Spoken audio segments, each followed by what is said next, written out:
This thing's like okay. An error occurred. What the heck? Hold on a second. Sorry, guys. It's okay.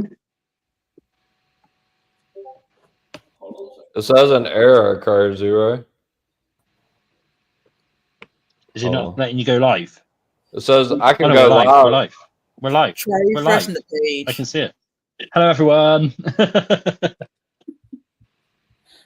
We're live, CJ. Okay. Okay. So there's no intro. What happened? What happened to that? Well, I don't know because are you sure you can see it? Because it says schedule on my end. Yeah, it's not live. Oh Yeah. no, we're live. We are definitely live. Are we That's live? what me I see see this is right quick. scheduled. Jesus, what It happened to says my intro schedule. video? Yeah, we're live. We're live. Oh, Hi, Oh my god. everybody. Hi, everyone. What is going on Have with you this heard our thing? conversation all this time? I'm All still right, saying, guys. okay, All let's right. go. Welcome to the EVP show. Sorry for the technical difficulties. Have no idea what happened to my intro video. So yeah, welcome everyone. Glad we're. This is a huge panel. So I'm just gonna go along. Let everyone introduce ourselves. First, I'm going to start with the one and the only DKO0. What's going on? Hello, yeah, I'm good, yeah. I'm good, yeah. I'm watching the stream as well, so yeah, if I'm a little bit slow, it's because of that. So yeah, no, but we're no, I'm good. I'm good. Thanks for inviting me to this. Let's go. Absolutely, absolutely. And we got to figure out why my intro didn't play because I wanted to see it. Next we have Monty from ATD Podcast. Hey, everybody. What's up? Let's get these predictions out the way. All right, thank you, Monty. Next up we have WrestleFaith, also from ATD Podcast. Hi everybody, glad to be here. Excited to be on the EVP show. Glad for you to be here as well. Next up we have Final Boss Baby, the CFO of WWE. I mean WWE, DWE, and CCN. well, I'm not the CFO of CCN. I'm just a member. But as far as being CFO of WWE, I mean, The Rock is director of the board, so technically, maybe I am. I don't know. But yeah, look at EVP show. It is up and running, so let's go. Thank you. Appreciate that, Final Boss Baby. Next up, we have Leslie, also from ATD. Hey guys, how are we doing today? I'm just super excited to be on the EVP show. What's up? Yes, and looking forward to talking about SummerSlam. Let's go, let's go. Thank you, Leslie. And last but not least, we have Miami the Great from DWE and also CCN. What's going on, guys? Yeah, and talk it up. We just here on the EVP show, getting ready to talk about SummerSlam predictions. Appreciate that, Miami. Appreciate that. All right, guys. So obviously, this is the SummerSlam prediction show. We'll kind of go in order. I'm gonna probably be last because you guys are my guest. I want to hear you guys picks first so I can copy off of you guys. No, not really. I'm just kidding. Um, but no. But we're gonna start with the Saturday card, and then we will work our way to the Sunday card. It's not going to be any particular order because I don't have the match card. But Saturday, so we'll start off with the first match for me. Is going to be Tiffany Stratton defending the SmackDown Women's Championship against Jade Cargill. I guess I'll start with zero first and make my way around. Jade Cargo one, yeah. I'm going Jade. I'm going Jade for that one. All right, so we got one Jade. I'm keeping tally of this. So, Monty, your pick on Jade Cargill against Tiffany Stratton. It's Jade.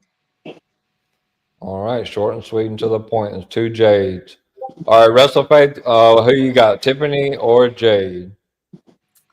I'm gonna go with Jade too. All right, interesting. Three Jades. All right, final boss baby. Jade Cargill or Tiffany Stratton? Who you got? I'll make it a little bit longer. I'm gonna drag it out. I'm gonna go, of course, for Jade, because once again, why are we gonna have the match if she's not gonna win? I think Jade has been thrown around back and forwards between all these different feuds, and she's hasn't won the big one yet. And at this point, it's either give it to her or don't have her go for the title. Um, Tiffany has had a pretty long run now. It's been a number of months. Um, and as we know, the whole her and Charlotte thing didn't really go as expected. So I think having Jade have the title, do some more things with the title, since we know that Bianca Hand is not all the way healed yet, and so she's not going to be 100%. I think it's time just to move forward and just having a match. Yeah, I agree 100%. All right, Leslie. You're up. Jade or Tiffany? Okay, so I'm going to be probably out of the whole panel, the odd one out. Okay, so I'm going to go Tiffany. I'm going to go due to possible Naomi interference. I think even though Bianca is injured, it may be possible that Jade continues with like the big three storyline. And like y'all said, they may just wait on that. I'm going to go with that's going to be my reason though. And then, but yeah, I'm going to go Tiffany. With, in my opinion, maybe possible Naomi interference because you still have that heat between Naomi and Jade. All right, excellent there. All right, Miami the Great. Who you got, Jade or Tiffany Stratton? I'm with Leslie because after getting done watching Unreal, you never know, things change on the fly. Yep. It could be Tiffany. If Triple H is watching this, it could be Tiffany, but I think Jay should. I agree with Final Ball. She said it a few minutes ago. If it's not Jade, why are you doing this match? You can still have Jade hold on to that title for quite some time because Tiffany has had it. I think you can have Jade defend it more times than Tiffany, and then you can bring Bianca in later on to probably defeat her later on down the line for the title. All right, thanks, Miami. So we got one, two, three, four Jades and two Tiffany's. So I'm gonna go through. I like everybody's point of view. I feel like they probably wouldn't be pushing Jade so hard with winning the Queen of the Ring if she wasn't ultimately going to win the title. Tiffany Stratton's been the champion over 200 days. I think with moving the move with Naomi to Raw and the cash in there, I think they're not completely done with the story, but I think they've kind of pushed it to the back burner, so to say. I think Tiffany's reign has been a little lackluster, especially after the Charlotte match. So I'm going to go with Jade Cargill as well. I think she's been pushed really hard. So that's five Jades and two Tiffany's. All right. So match number two. Oh, this one's gonna be difficult. Let's do Sami Zayn against Karrion Cross. Obviously, we know that all the backstage stuff with Karrion and Scarlett not re-signed yet. Contract running out end of August. So apparently, there haven't been any reports of re-sign. So I'm gonna start with I'm gonna start with Miami first on this one. What match we doing again? Say it one more time. You're sorry. Oh, you're good. Sami Zayn and Karrion Cross. I wouldn't be surprised if it's Karen Cross. He needs a win here. Because I think this will lead to something. Because he said something Monday that was very interesting. He wanted Sammy to say he was right. What is he right about? That's the thing that has me kind of curious. With this because once this fuse in, maybe he joins Cross or they do something with that, because Sammy, he's not gonna lose anything with him losing or winning. I think Cross needs this win because the crowd is behind him, and I think they're gonna go with Cross. So I would not be surprised if it's Karen Cross. All right. Thanks, Miami. We got one carrying cross. I'm going to go to Leslie next. Okay, so here's my thought on this one. It to me depends if they're going to have Sammy continue in this, for lack of a better way to put it, in the Bloodline storyline. If he's going to be a part of that, if he's going to be a part of that, of course, I think he's going to be a baby face, which means I think he will probably win. But having said that, if not, Karrion wins. If that's not the case with the storyline, Karrion wins, and then I feel like we see Sammy's incoming heel turn. So with the other option, with this other storyline, with the Bloodline storyline, I think there is. Let me go with Karrion because I believe there's going to be other factors in that storyline that's not going to really involve Sammy possibly. So I'm going to go. I guess if I had to pick a pick, I'm going to go Karrion. All right. Interesting. Two carry-ins. All right. Final boss, baby. What you got? So, as you said, there's a lot of backstage stuff with Karrion Cross.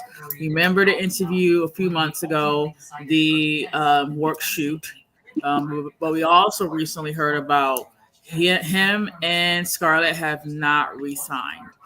You and I and Zero also knows that it is not uncommon for wrestlers to get that last minute deal. WWE sometimes does do extensions. They did it with, of course, with AJ Styles. Um, Last minute negotiations, same thing we heard with Alexa Bliss, last minute negotiations, like when she resigned. So that's not uncommon. However, the fact that it is so public with this early on in the game, with the contract not being offered just yet, and it's not really too often where we really hear about, hey, they didn't get an offer yet this early. The last time I heard it come out early like that was, of course, remember years ago, Randy Orton, he was teasing going to AEW. That was the last time I remember hearing it come out very early like that. And of course, he was just trolling us. He actually did resign. But it would be good if they took that and they played it into a story where Karrion Kross loses to Sami Zayn and he crashes out and he quits. And then just take him off TV for a while. And then he comes back with the old school, oh, he resigned. He runs through the crowd and he interrupts whatever semi-match comes on down the way. I think they should have that. And they can start that SummerSlam with having him lose, having him crash out after the match, for a few short seconds because it is SummerSlam, and have him walk off, have him come next week and the following week and just says, hey, I quit. You guys never appreciated me. You never saw me in my real life wife Scarlett's ability. We have 20 plus years of experience combined, and just walk off and now be your storyline. I think that will be the best bet for Karrion Kross at this point for him.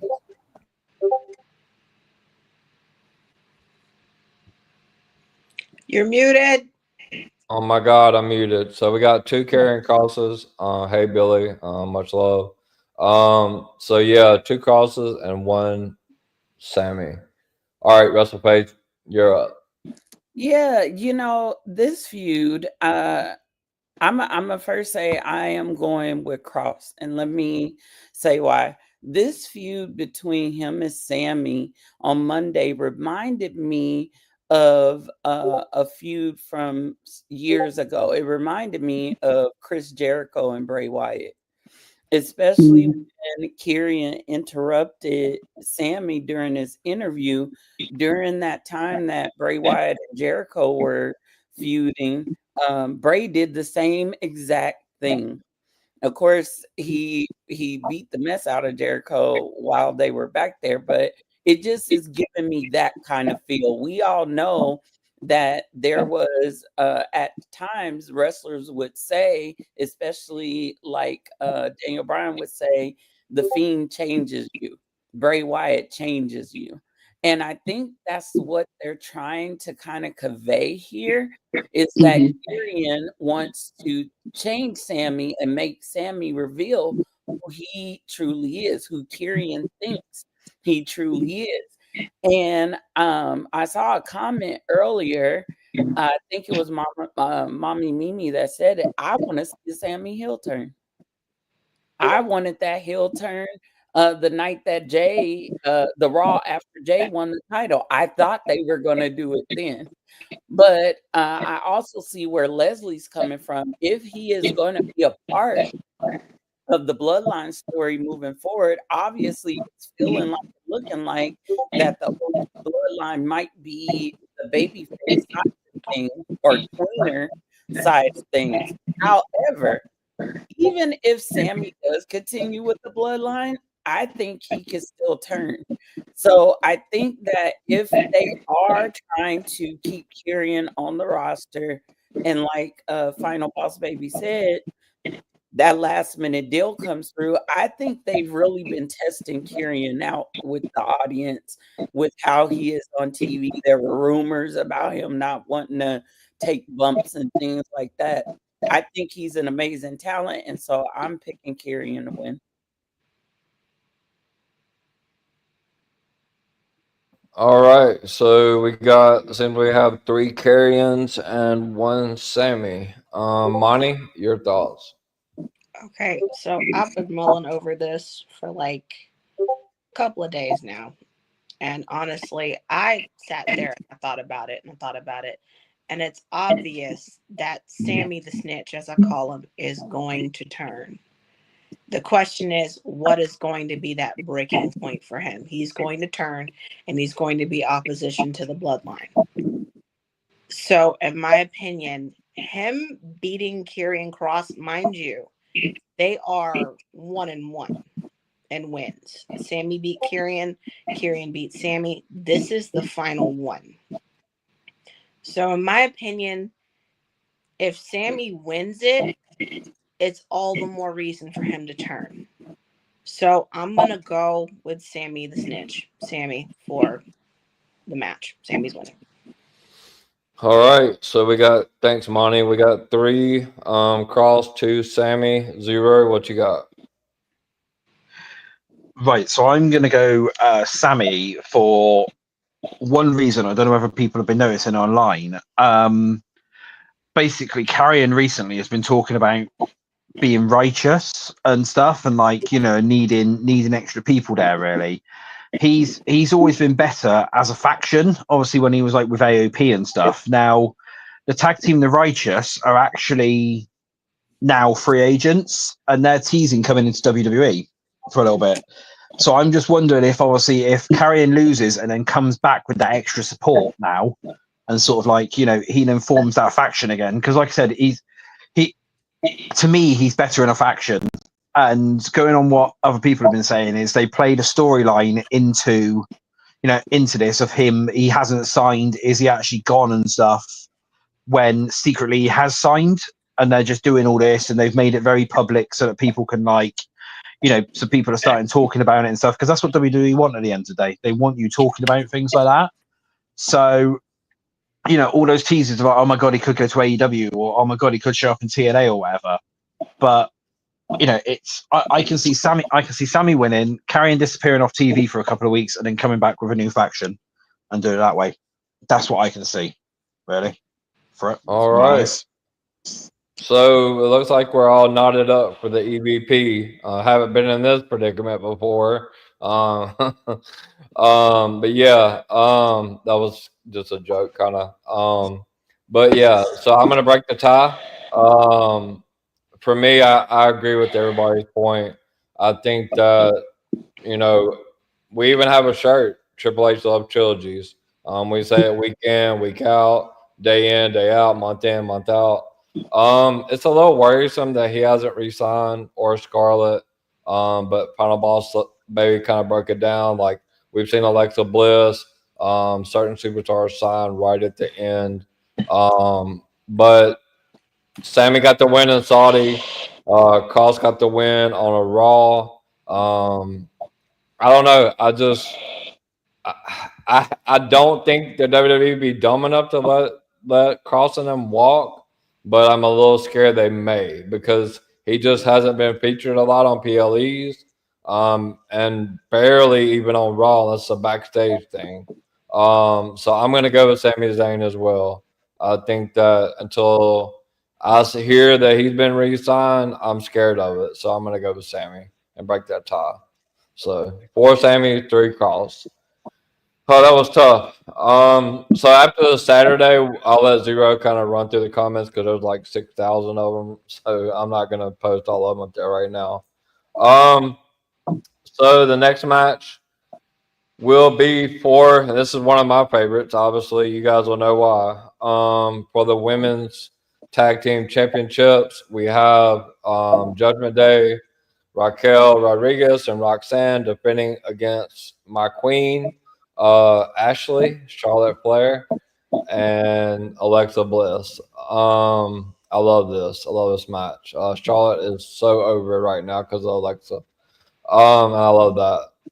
So I'm going to let's see how I can do this. I started with Miami, zero first, Miami this time. I'm gonna start with. I'm gonna start with WrestleFate this time. Okay. So I am loving Ashley right now and Alexa together. I am so glad that they were paired up. Lena Dow gave them the name Twisted Royalty. And so my prediction for this, I believe that Twisted Royalty leaves with these. That's what my heart says. That's what my heart says. However, there is one person that could screw this all up. And I believe that one person is a returning Liv Morgan. Now, I don't know where she is in her rehab, but I know she's been watching the show because she's been posting little things here and there. Um, and so I think this could go one of two ways. I think Liv could come out and attack Roxanne, not Raquel, because I don't know if everybody's been noticing, but Roxanne been trying to act a little livish out there in them WWE rings. And Mhm. so you're seeing her kind of imitate Liv's mannerism, how she was protecting Dom in the ring on Monday. And so Liv could come out, attack Roxanne, and accidentally cost them the titles, which could upset Raquel and cause a whole new storyline there. But I think Liv is going to be the deciding factor, or they could swerve us all, still have Liv attack Roxanne, and the ref sees it, and the titles don't change. It's a DQ. But my heart is saying Twisted Royalty because I want to see it. I want to see it real bad. Alexa and Ashley have a run with those titles. Yeah, 100%. I love that. I absolutely love that. All right, I'm gonna go to. So we got you're going with Charlotte and Alexa, right? WrestleFate. Yes. Okay. All right. So I'm gonna go to Miami. Your thoughts on the women's tag team title match? I agree with everything WrestleFaith just said. But I think it's gonna be Charlotte and Alexa because she's been getting over now as a face. You got the crowd now cheering, saying we want Charlotte. Um, like yesterday when I was watching the Unreal, the journey that Charlotte's been through. They put a lot of that in there yesterday, and it was Hmm. interesting. So now seeing that, I think they're going to probably give it to Charlotte and Alexa because it Charlotte was very heavily in Unreal yesterday, and Hmm. I was like, this is maybe not by mistake. I think money says a lot. WWE doesn't do it nothing by mistake, so I think they're going to go with Alexa and Charlotte, because they got to do something with these titles. The last time these titles was prestige is when Sasha Banks and Naomi had them. Let's just be Mhm. honest. So they Mhm. have to make these things be prestige again. So I think they're going to go with Alexa and Charlotte. I would not be surprised. And Liv will come back, but she will be upset that they lost the titles. I think that's how they'll play it out. Mhm. We'll see, but I think that's how they'll do it. But I think they could go the way Faith said it too. We'll see. Yeah, 100%. They did feature Charlotte a lot, so that's some great points. So we got two Charlotte and Alexas, zero for Judgment Day. All right, final boss baby, what you got? Yeah, so here's the thing, Charlotte has been booed and hated a lot during out her career. Um, from the outside, we think, hey, that's just Charlotte's just a natural heel. I mean, look at who her dad is. But interviews that came out where Charlotte has said people don't like her as a person, and I'm really not sure why. Charlotte has done a very good job over her entire career to separate herself from Ric Flair, and without saying, um, making like she makes it clear that Ric Flair is her dad, but she is her own person with her own style and her own great ability. She's always been that way. So that's one thing I like about her. It's not something that we always see with next generation stars. So I give her a lot of credit for that. I was a big fan of Charlotte back when she first entered on the scene. Um, I was happy for her that she came back. Of course, her injuries is very bad. There's meniscus, there's an ACL, there's a whole, and there's something else, an ACL as well. And for those who don't know, ACLs, one makes you go left and right, one makes you go up and down. And when you lose both of those, it's very hard to actually walk ever again. She was able to, you know, get back walking with that. And hopefully over time, she'll get used to, walking with that knee surgery because it's still a little bit limpy. But that takes time. You have to get adjusted to that. And then you'll see that progress. Same thing for Alexa. Alexa was always, big star, that big push. She was actually one of my favorite Money in the Bank winners when she had that run. But when she came back this time, she really felt really lost in the sauce. And now that we have two people that really came back and being really lost in the sauce, I think it's great for them. But I want to see it move somewhere, right? I don't think it's moving anywhere just yet. Mhm. They need the titles. Yeah. They need to have the titles and have it move. And I think in a month, there'll be a very over women's tag team with those titles because they'll have an identity. Because right now, remember that old term we used to hear, freaking team. They just threw two superstars together and boom, there was a team. They'll take a little piece of you and a little piece of me and have a baby, and then now we have a baby tag team. They did that all the time. At RKO, the bar. And sometimes it worked great. Radar KO was great. The ball was great. And this could be kind of the same thing. But for them to get that started and get that ball rolling, they gotta win these titles. It makes sense for them. It makes sense for Raquel and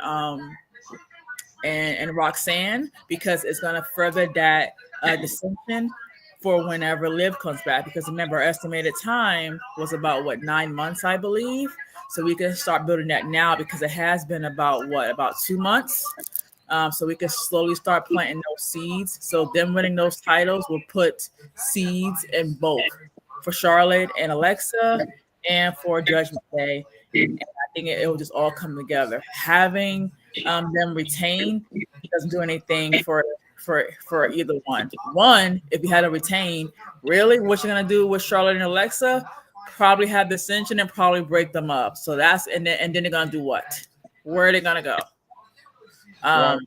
As far as for the Judgment Day, they had they can kind of continue that and kind of push it along. But the people that's going to be on the underbelly of that will, of course, be Alexa and Charlotte.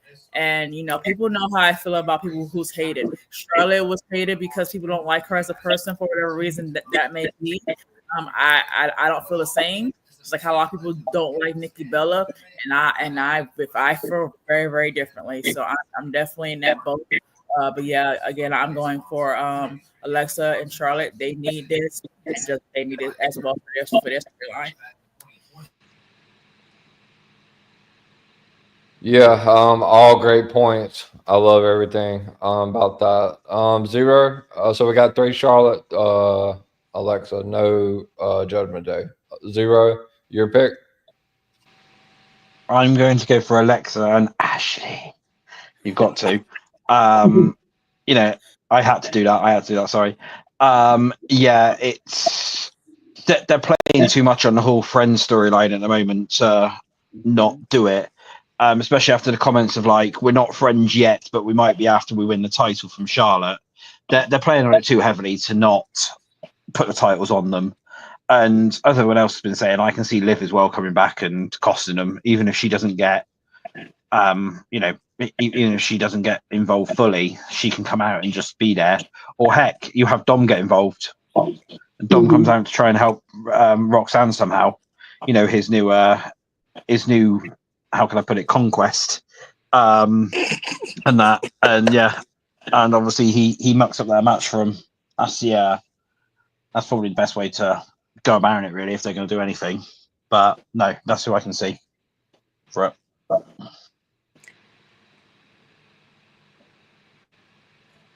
Okay, so we got four Charlotte and Alexa. All right, Monty, who you got? Okay. First of all, I just want to say this. I'm happy that everybody is starting to see Ashley the way that I've seen her, because honestly, girl's a star. She is a star. And the pairing of her and Lexi, chef's kiss, although they're not friends. So I'm going to say it like this. Everybody's touched on points that I've touched on, so that I've wanted to touch on. Of course, WrestleFace just took the words completely out of my head and put them into her mouth, and she just did that wonderful thing. I appreciate you, Final Boss. But I want to say it like this. It's time. It really is. I'm here for the Judgment Day messiness. I need them to lose the women's tag titles. I need there to be a Liv Morgan interference, or a Liv Morgan, oh crap, what is she doing here? She's just ruined this. I need there to be tension between Liv and Raquel. I need there to be tension between Liv and Roxanne. I need there to be tension between Liv and Dom. So in my opinion, I feel like this. Put the titles on Ashley and Lexi and let's go. You know, they're not friends. Just remember, they're not friends, but I love every bit of this. And to be honest with you, as a short person with a tall friend, this makes me happy. So my pick is Lexi and Ashley. All right. Yeah, they're not friends, but they're definitely taking a lot of pictures at Six Flags together, riding those rides and stuff. I love that. But they're not friends, though. No, definitely not friends. They're Definitely not friends, though. Hey, yes, I love it though. For Alexa, 1-0 Judgment Day. Where's that? 5. I think it's 5. Yeah. All right. Leslie, your thoughts? So let me first just start by saying, I promise y'all, ATD did not get together on this match, because let me tell you, WrestleFaith literally took the words from my notes. Okay, I promise y'all, we didn't collaborate on this match. So there we go. Props to her and Monty both. Everybody's bringing up some good points, guys. I don't know how to follow that, but let me just say this. Lexi and Miss Ashley, they are over with the fans. Like, despite what they may feel, whether they're friends, whether they're not, about each other, the fans they've established they love this connect. They love this duo. So, having said that, yes, putting the titles on them would be the smart thing to do. Now with Liv, I think there's going to be shenanigans with her. When is there not shenanigans with Liv Morgan? We've discovered that over the last year or so. That should be her, Liv Shenanigans Morgan. So, but I do believe that they're going to cause, you're going to have the dissension there with her and Roxanne. Let me give a shout out to Raquel Rodriguez. Girl has upped her game for a power woman in the business in the WWE. She took this advice that Kevin Nash gave her and literally just took it and ran with it. And she looks so much better. Her presentation with her character is so much better. I'm excited for her to see where they go with her and how they use that, with her. But as far as this match goes, I'm going to go with y'all, and I'm excited to see it. The friends, remember, they're not yet friends, but I feel that's going to change once they win tag team gold. So we're going to go with Lexi and Miss Ashley for the win. All right. Appreciate that, Leslie. That's 6 for Ashley and Charlotte, whatever, Alexa. So for me, obviously I'm a huge Charlotte fan. Everybody on X knows that. I think that this is great for her career. Obviously the things that they showed about her on Unreal hopefully opened some people's eyes about her as a person and as a character and how she really did, work to put Tiffany over. I think me and Zero talked about this a lot. Like, it's the beginning of the story with Charlotte and Alexa, the big sister, little sister. They're coming out there with pom poms, everything like that. Like, Alexa's helped Charlotte get over with the fans. Um, I don't think it makes a whole lot of sense to have them lose or have Charlotte or either or turn at SummerSlam, because then what do we do? Like, I know Dave Meltzer said, "Oh, they're wrestling at SummerSlam." Well, he's dead wrong on that. But I love what they're doing. I think that the tag titles could be elevated with Charlotte and Alexa as the tag champions. Alexa needs a belt anyway. And I think keeping Charlotte away from the main event world championship scene is doing exactly what she said in Unreal. Like, she's up to like elevating and trying to climb that mountain again one day. And she said she doesn't even care really if she holds another women's championship. So I love it. I'll be really disappointed if Charlotte and Alexa don't win. So I'm going with Charlotte and Alexa as well. So it looks like we got a clean sweep on that one. All right. So to match number 4, we are going to go with the tag match. Hopefully Drew McIntyre makes it there. So we're just going to pretend that he's going to make it there. Hopefully he does. Um, so we're going to go Randy Orton and Jelly Roll, who's looked really good to me in the ring, against Drew McIntyre and Logan Paul. I'm just going to go back to where we started from the beginning because my brain's too scrambled to figure out who went first and who went last. We got too many people. Zero, who do you have on Randy and Jelly against Drew and Logan? It's got to be Randy and Jelly. They're not going to bring Jelly Roll in and have him sort of lose this first match in there, considering how much they've sort of invested in him. That's who I'm going with. That's the only reason behind it, really. All right, so one Randy and Jelly. Monty? Randy and Jelly plus a bathroom break. Yeah, I agree. That's 2 Randys and Jelly.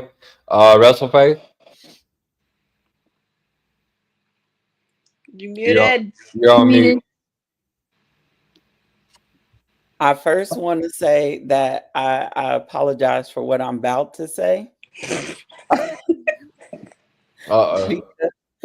Because I do have a heart for Drew McIntyre. And I think outside of his time away for injury and other things, I would have loved to see him chasing a title. Either on SmackDown and or Raw, and actually holding that title, going on a run, giving us some great matches. I am sorry that he is tagged up with Lane Pickle, as I call him. I cannot stand Logan Paul. However, I know that, and I agree with Zero said, they wouldn't give a loss to Jelly Roll and Randy. But I think Drew really needs this. I think Drew needs a PLE win. I know he has a tag partner, but in my mind, it's Drew and this nameless, faceless thing that's tagging with him. Um, I am gonna pick Drew if he can make it. If not, Randy and Jelly. All right, so that's 2 Randy and Jelly, and 1 Drew and what's his name? La Table. All The right, final table. boss. Yeah, the table, yeah, of course. Final boss, baby, who you got? I got Jelly Roll and Randy Orton. When do we really see celebrities lose matches like that? I can't name one. I mean, hell, I remember when they had Snooki at WrestleMania. So yeah, some stars may get a beat down. We had people like Speed and all that. But yeah, it's not very common for WWE to have celebrities lose because that's like their like loved baby face. That's their they want them to come back and do other things with the company. So because Jelly Roll is teaming up with Randy Orton, like they're gonna win. I think it's gonna be a fun match though. I've heard that Jelly Roll has been training really, really hard in the PC Center. And remember, the PC Center is responsible for some of your favorite stars like Nia Jax. So, and you see how great they came out to be, and Jake. So yeah, he's gonna do amazing, right? But he's probably gonna win. So All right, yeah, I love that. I mean, I did love his big boss slam the other night. That was pretty well perfected, and he has been doing a lot of work. So we'll see. Miami. So everybody I think picked Jelly Roll on them except for WrestleFace. So I'm not gonna lie, WrestleFaith kind of is on it tonight. Um, Drew just came back from injury. He was talking about him having a match with John Cena.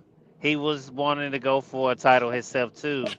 But also Final Boss Baby is right too because there's very few times, and I was sitting here trying to think which celebrity might have lost. They even had Snoop Dogg win, even though Shane McMahon broke his ACL in the WrestleMania match. So there's that. So it could be Jelly Roll and Randy, but if they do lose, I think they're gonna probably set up a match with Drew McIntyre and Logan Paul at the next PLE, and that's how we get Drew finally gets his win at the next PLE.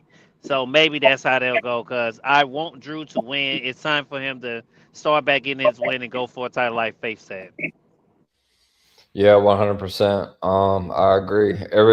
Me going last is kind of like, oh, I'm picking up the scratch biscuits at the end because you guys are killing it. Um, yeah, I mean, besides, didn't Bad Bunny lose to Damian Priest? That wasn't his first match though. No, no, Okay, yeah, that was the first match. okay, perfect. So Jelly Roll has been working. I loved the Big Boss Slam. The promo not so much. But WWE's just not going to put that much investment and him working this long in the PC for him to lose at a big 2 night event like this. So I'm gonna go Randy and Jelly as well. But I also think, like Miami said, that we could ultimately see Drew and Logan maybe at Clash in Paris. So yeah. All right, so that rounds out the top 4, or not the top 4, but 4 out of the 6. We're gonna get to the big boys now on Saturday. I don't know which one's main eventing. Not yet. It's a toss up. Either one could main event. But I'm gonna start with the World Heavyweight Championship with Gunther defending against CM Punk. And I am going to go backwards this time because I can keep up with that. My brain's like going 100 miles an hour. I'm gonna start with Miami. CM Punk has to win this match. Um, Seeing yesterday's show made me say, yeah, they're gonna probably go with Punk. What's interesting is I think Seth Rollins' injury made this match be where we're at now. I think Seth is really hurt. I don't think there will be a cash in until later because of the beatdown of what Braun Breaker said yesterday, and also them saying they might be looking for a new leader, which is interesting. So I don't think they would have said that, and then all of a sudden, Seth comes back.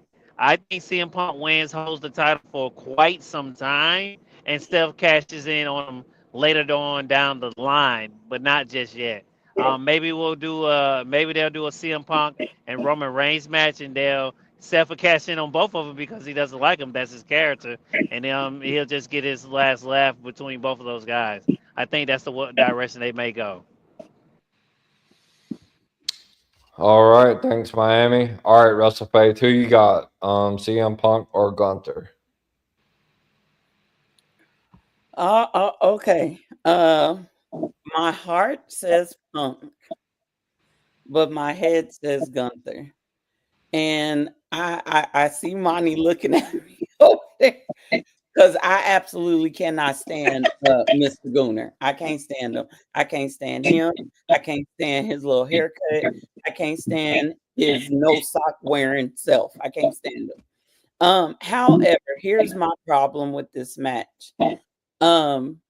One, Bronson Reed has been posting about Tsunami in the Bank. So that's a little concerning. Number two, they do not know how to book Gunther without a title being around this man's waist. That's why he's been champion for 80% of the time he's been in the company. And that's why he's had these very long dominating runs.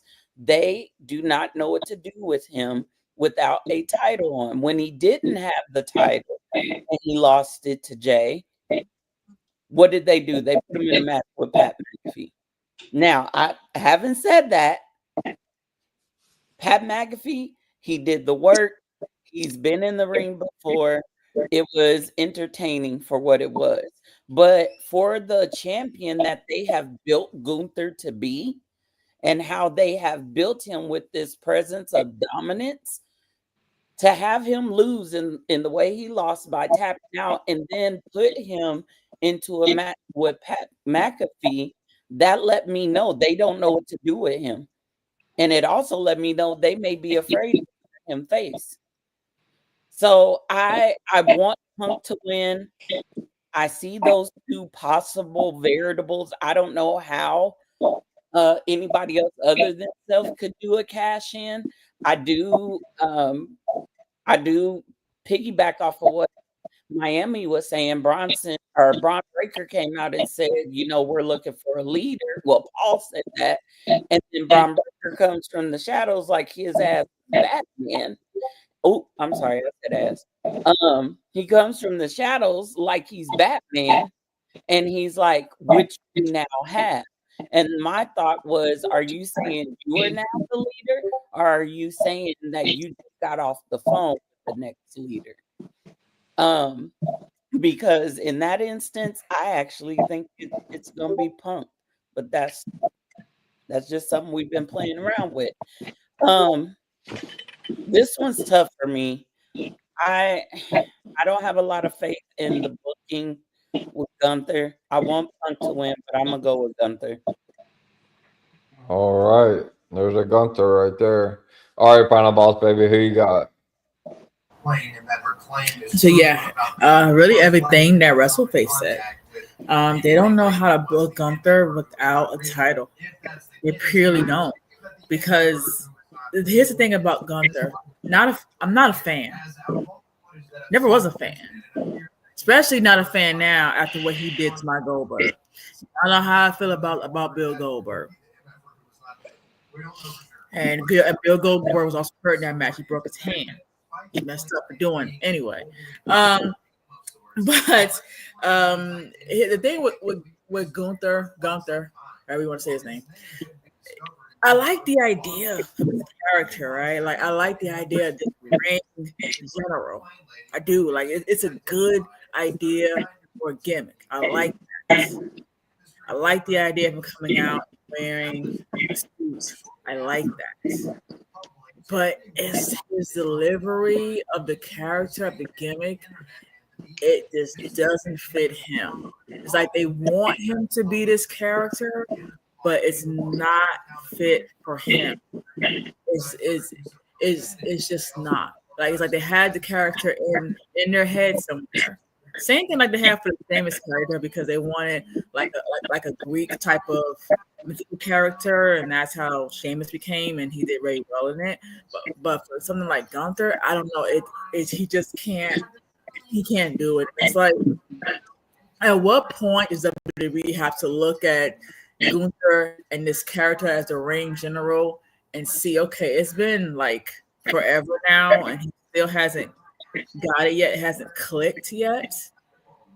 When do we decide, let's go ahead and try something else with him and see if that clicks? Because you have to go through multiple characters sometimes to find, what clicks. A good example of that was so it came out with that long time ago where, hey, they had the idea of a character called Goldust.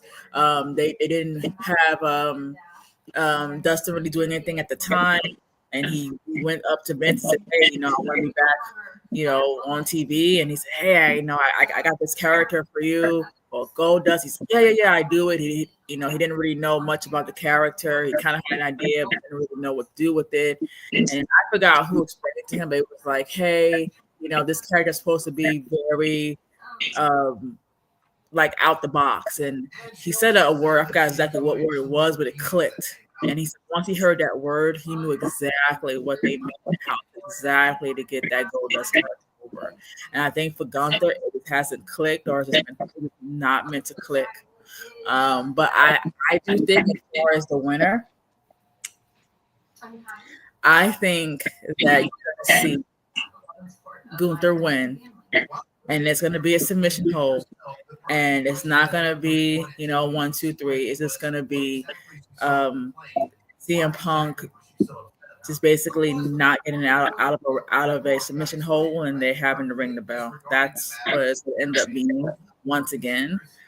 And then we'll see what they're going to do with Punk later down the line for what's next PLE at the SummerSlam. Clash in Paris. Clash in Paris. What's after that? Crown Jewel. Yeah. Right. Maybe Crown Jewel. And then we'll see what goes on from there. But I don't see Punk winning it from Gunther. And let's be honest. Let's just be honest, man. I don't think you winning the title off Gunther is an accomplishment for someone like CM Punk. It's just not. Like, you don't have no bragging rights by winning that off Gunther. I'm sorry. Like it is what it is. Hey, you take it as you want.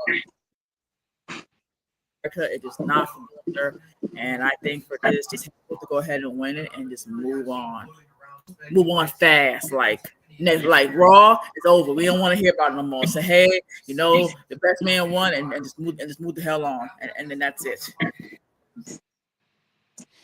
All right, I like it. Leslie. So for me, I had both that Gunther retains or Punk could win, but the more I think about it, first off, let me say Gunther to me did his best work when he was with Imperium. So that's my thoughts on that. I feel like if you could give him any kind of props period for his ring work or for his character work, that was when he was at his best.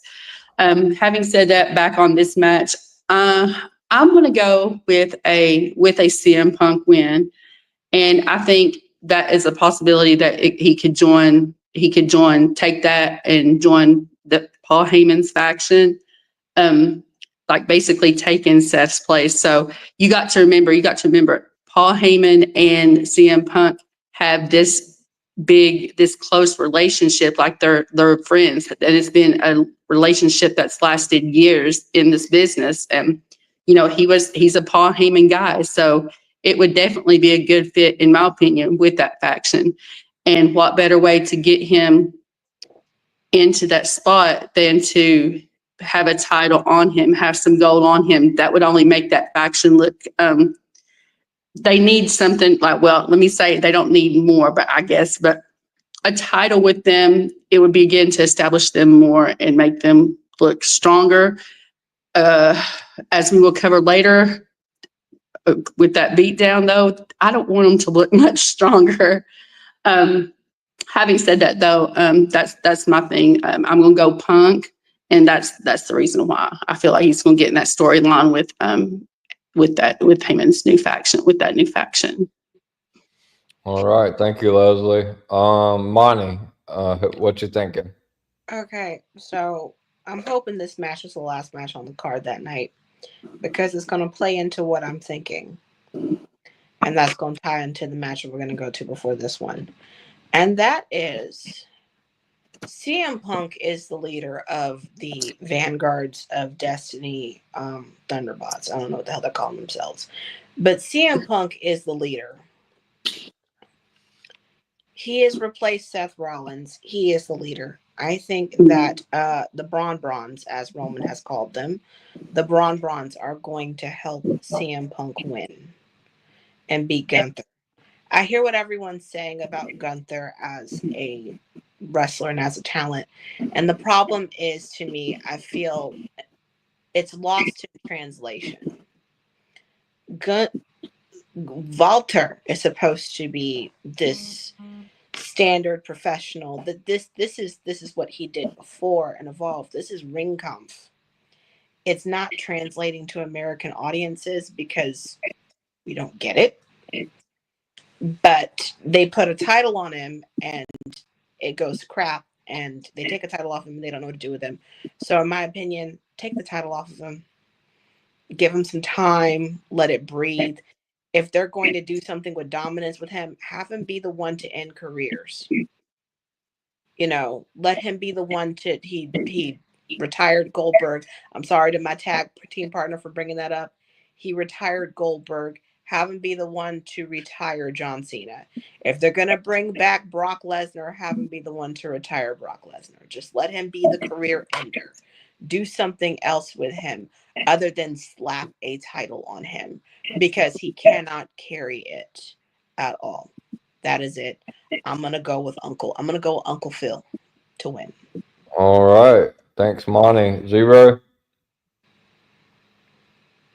I'm going to be quick here. No real reason behind it, but I'm going to go Punk, basically. I can't see Punk losing, considering that he was meant to have the main event at WrestleMania. He was meant to obviously be winning the Royal Rumble and everything. I can just sense it, basically. I can just sense it from there. That's all it is. But All right, so for me, this is difficult. I'm probably going to change my pick probably 16 times before Saturday. I think it just depends on where it's at on the card. I feel like, if it opens the show, maybe there's a small possibility Gunther wins. But if it's the main event, I mean, Punk was in the main event of WrestleMania last year, come up short. I'm not really buying the Seth cash in. I think the injury is real. I don't think it's a work. I don't think we're gonna see a cash in. I just don't. Um, it's tough because Gunther's title reign, besides the IC, has been lackluster to me because it's not only because of him. I don't want to put off on him, the booking too. But I think it's time for CM Punk. I think his clock is ticking on how much longer he could possibly go. And he's proved himself since he's been back to WWE. So I'm gonna go with CM Punk to win the World Heavyweight Championship. Um, yeah, I might change, but it just depends on the match. But I think he wins whether it opens or closes. Though we'll see though. All right, guys. So we are coming to the end, or possibly the end of night one, and I know everybody here that's going to get a lot of attention. It's going to be the OTC one Roman Reigns with the Yeet Man, Jay Uso going up against the Braun Breaker, and Bronson Reed. So I am going to start with zero on this one. This one, plain and simple, Roman and Jay will win it because that's going to be opening the show on Saturday. That's not going to be main eventing over the CM Punk Gunther match. That's going to be opening the show. They're going to want a good start to the weekend, considering it's the first 2 nights SummerSlam. So yeah, I can see Roman and Jay walking out with the victory here, just primarily because of that reason. All right, thanks, Zero. Monty, you're next. We need a blood sacrifice. I'm sorry. That man stole that man's chase. We need a blood sacrifice. I need Roman and Jay to show up in black forces, okay? I want to it's gonna be a murder. We're gonna witness it. We ain't gonna say nothing. We're gonna wear all black to it. But I'm going with Roman and Jay. OTC one and Yeet Man. All right, thanks, Monty. We're gonna go to WrestlePage next. Okay, so I also am going to choose Roman and Jay. However, as always with the bloodline, even if it's opening the show, there's a lot of shenanigans. Okay, there's always shenanigans wherever the bloodline goes. Shenanigans follows. They keep shenanigans in their pocket. They keep shenanigans in their hair. It's just shenanigans all the way.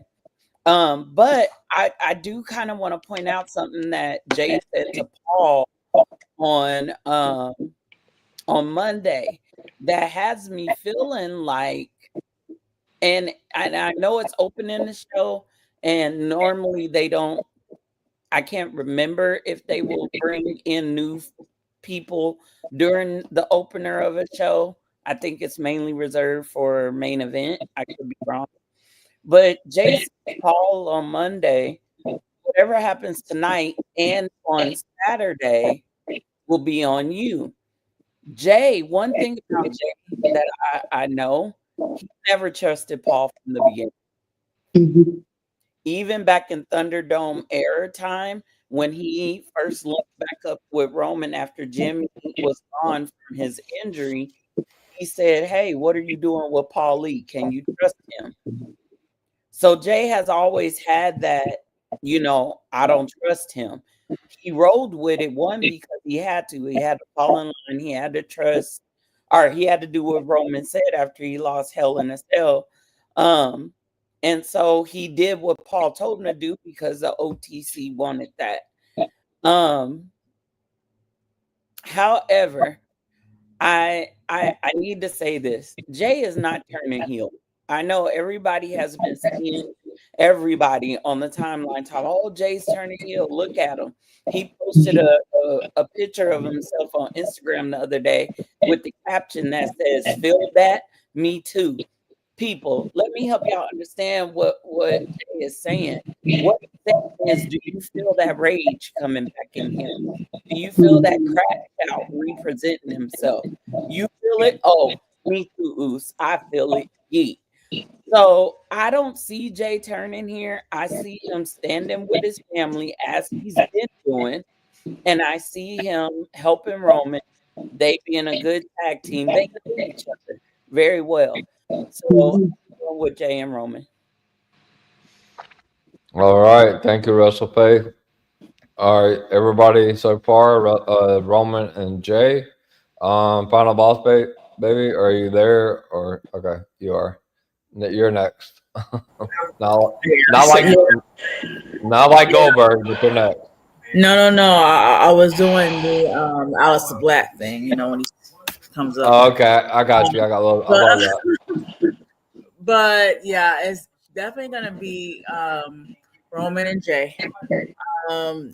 Here's the thing about Steph's group. Now, granted, Steph is out, he's injured. But a lot of people were saying that this group is not taking off as they thought that it would, and it's now. I could have swore I heard this is Boring Chance on Monday when it came out. I could have swore I heard that during the event. I heard this is boring. So I don't know if y'all guys heard that, but I heard a chant. I heard those chants. During what match? At the end, at the end of Raw, right before the beatdown. Okay. Yeah. There was a moment where like Braun was like in the middle of the ring, and I heard this is boring, and I'm like,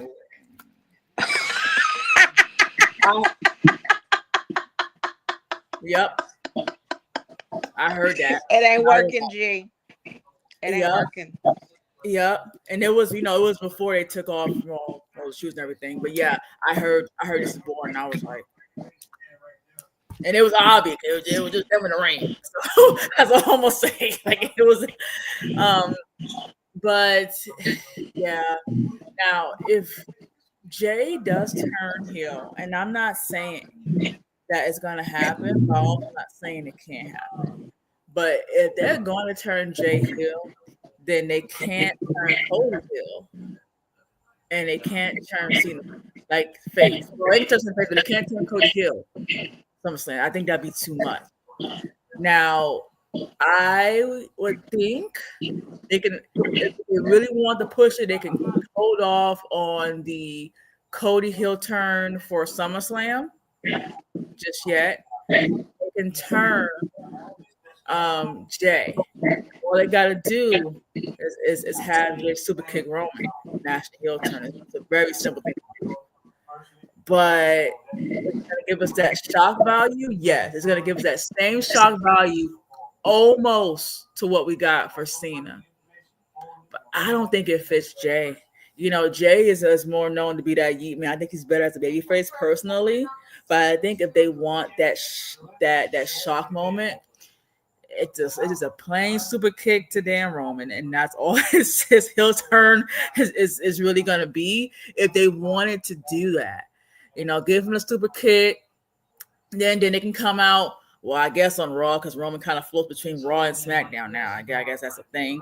But they can have Jay come out on Raw and call out Roman, and then they bring up all the history and the bloodline about why he turned. Remember the whole story? We know the story. The story was going on for years, and just kind of re-enter that. If they wanted to do that, I think it'll be a brand new element from what we have seen recently with all the stories. I think it would give Roman a real good story, especially now that Seth is out. His group not really good, and you know, Solo Tongas and all that stuff is. So I think it would give it a brand new facelift if they wanted to do it. But my biggest concern would be Jay. I don't think that fans are going to lean towards Jay, because most people who love Jay love being the baby face. Girls love seeing him at his meet and greets. Kids love being the yeet. And I think turning him heel would just shock value, yes, and then after that, they will have to do the whole experiment where they do it and then they turn them back to baby face. And right now it's not a good time because we got a Cena about to go, we got a Cody that needs to be healed, so it's too much going on right now. I mean, I like to see it though. So can they just have him kick him and then be friends the next day? I don't know. But yeah, but no matter what happens, whether he's gonna turn or not, it's gonna be Jay and Roman. You might have interference. Maybe Seth might come. He might come with like if that injury is fake, and I believe it's real, but there's still people saying, oh, it's a fake injury. If that man comes out there with like a neck brace and like a knee cast and a cane and comes out there and then he does that old school where he rips it off because he's not injured, I'm mad as hell. Because they might do that. And don't say that they won't, because they did that all the time back in the day. Mm-hmm. Yeah, absolutely. Good stuff. All right, Leslie, your turn.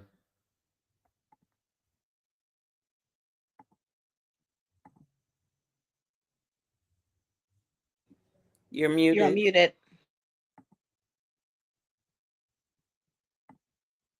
Okay, can y'all hear me now? It keeps muting, and I don't know why. So this is stressing me out. But Sorry about anyways, that.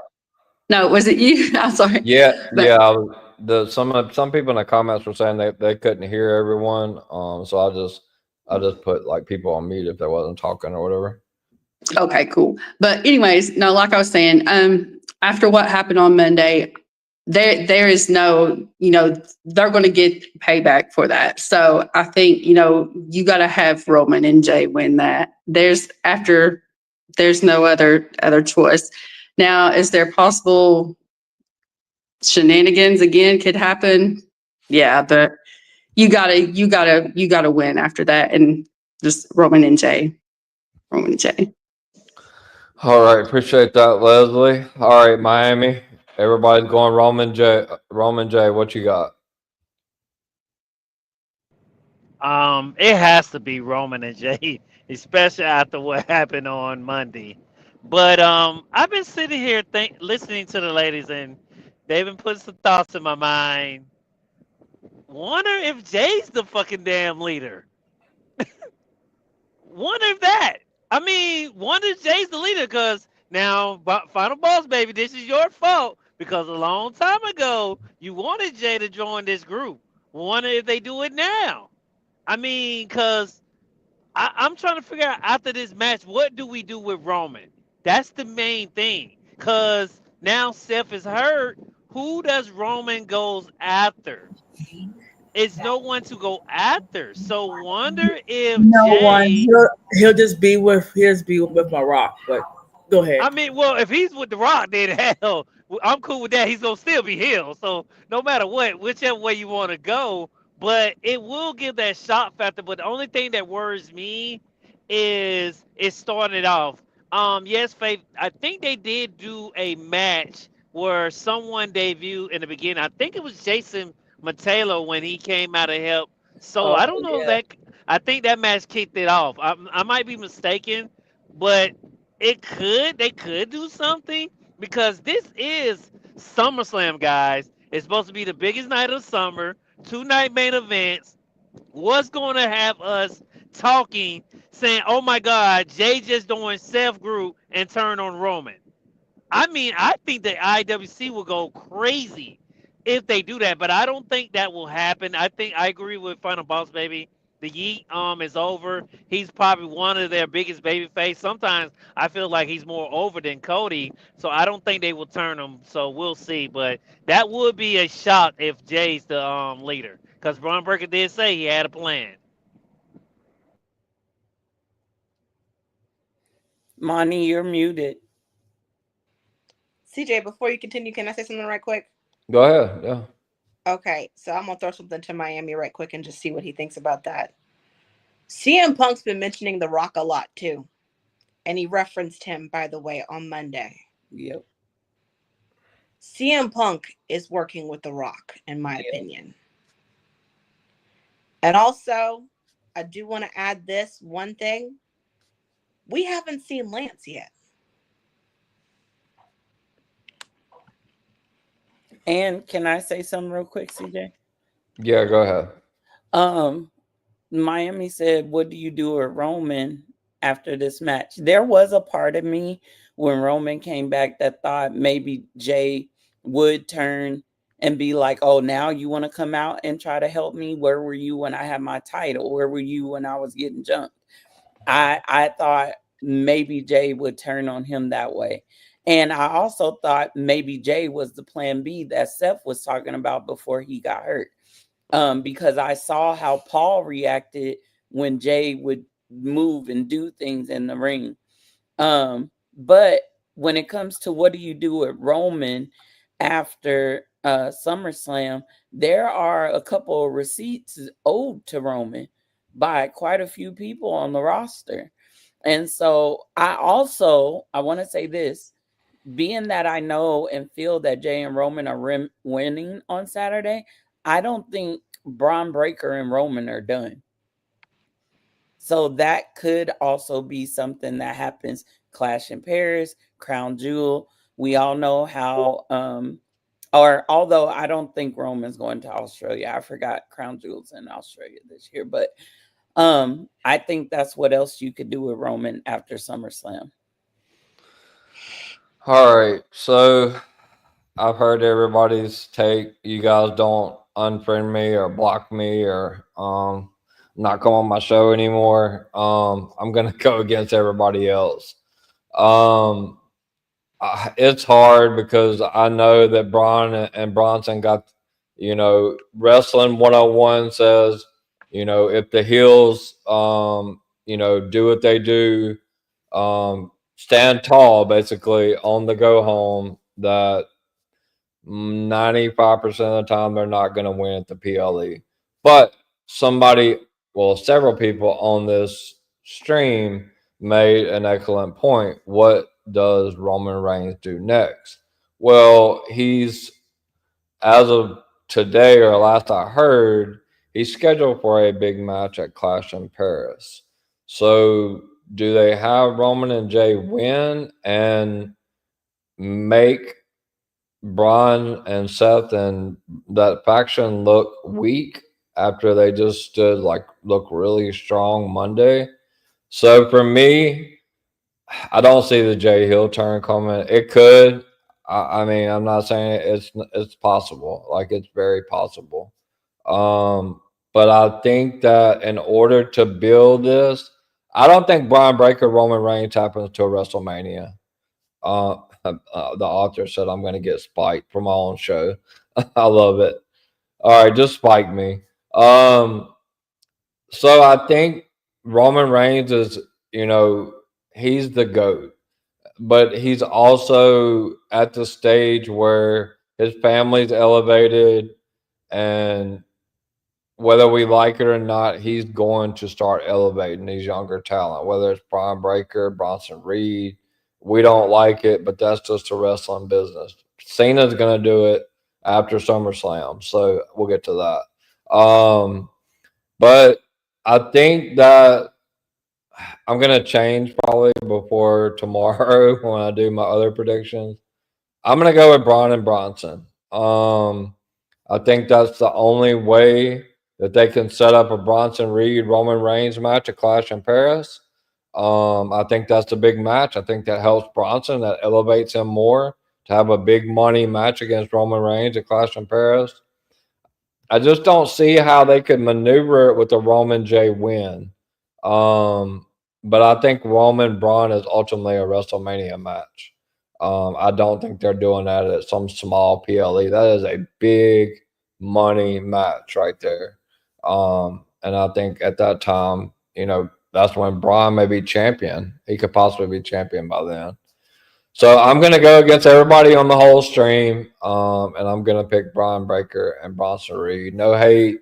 I just think that the story advances a little better that way. I think Jey Uso is the one that takes the pin. I've seen a lot of YouTube people. Sorry, WrestleFaith. No, don't spike me. Or Roman Reigns could take the pin by Bronson. And that sets up Clash in Paris. I mean, Roman took the pin at WrestleMania 41, so it's not out of the realm. The Bloodline's probably gonna win, but you know me, I like to go against the grain.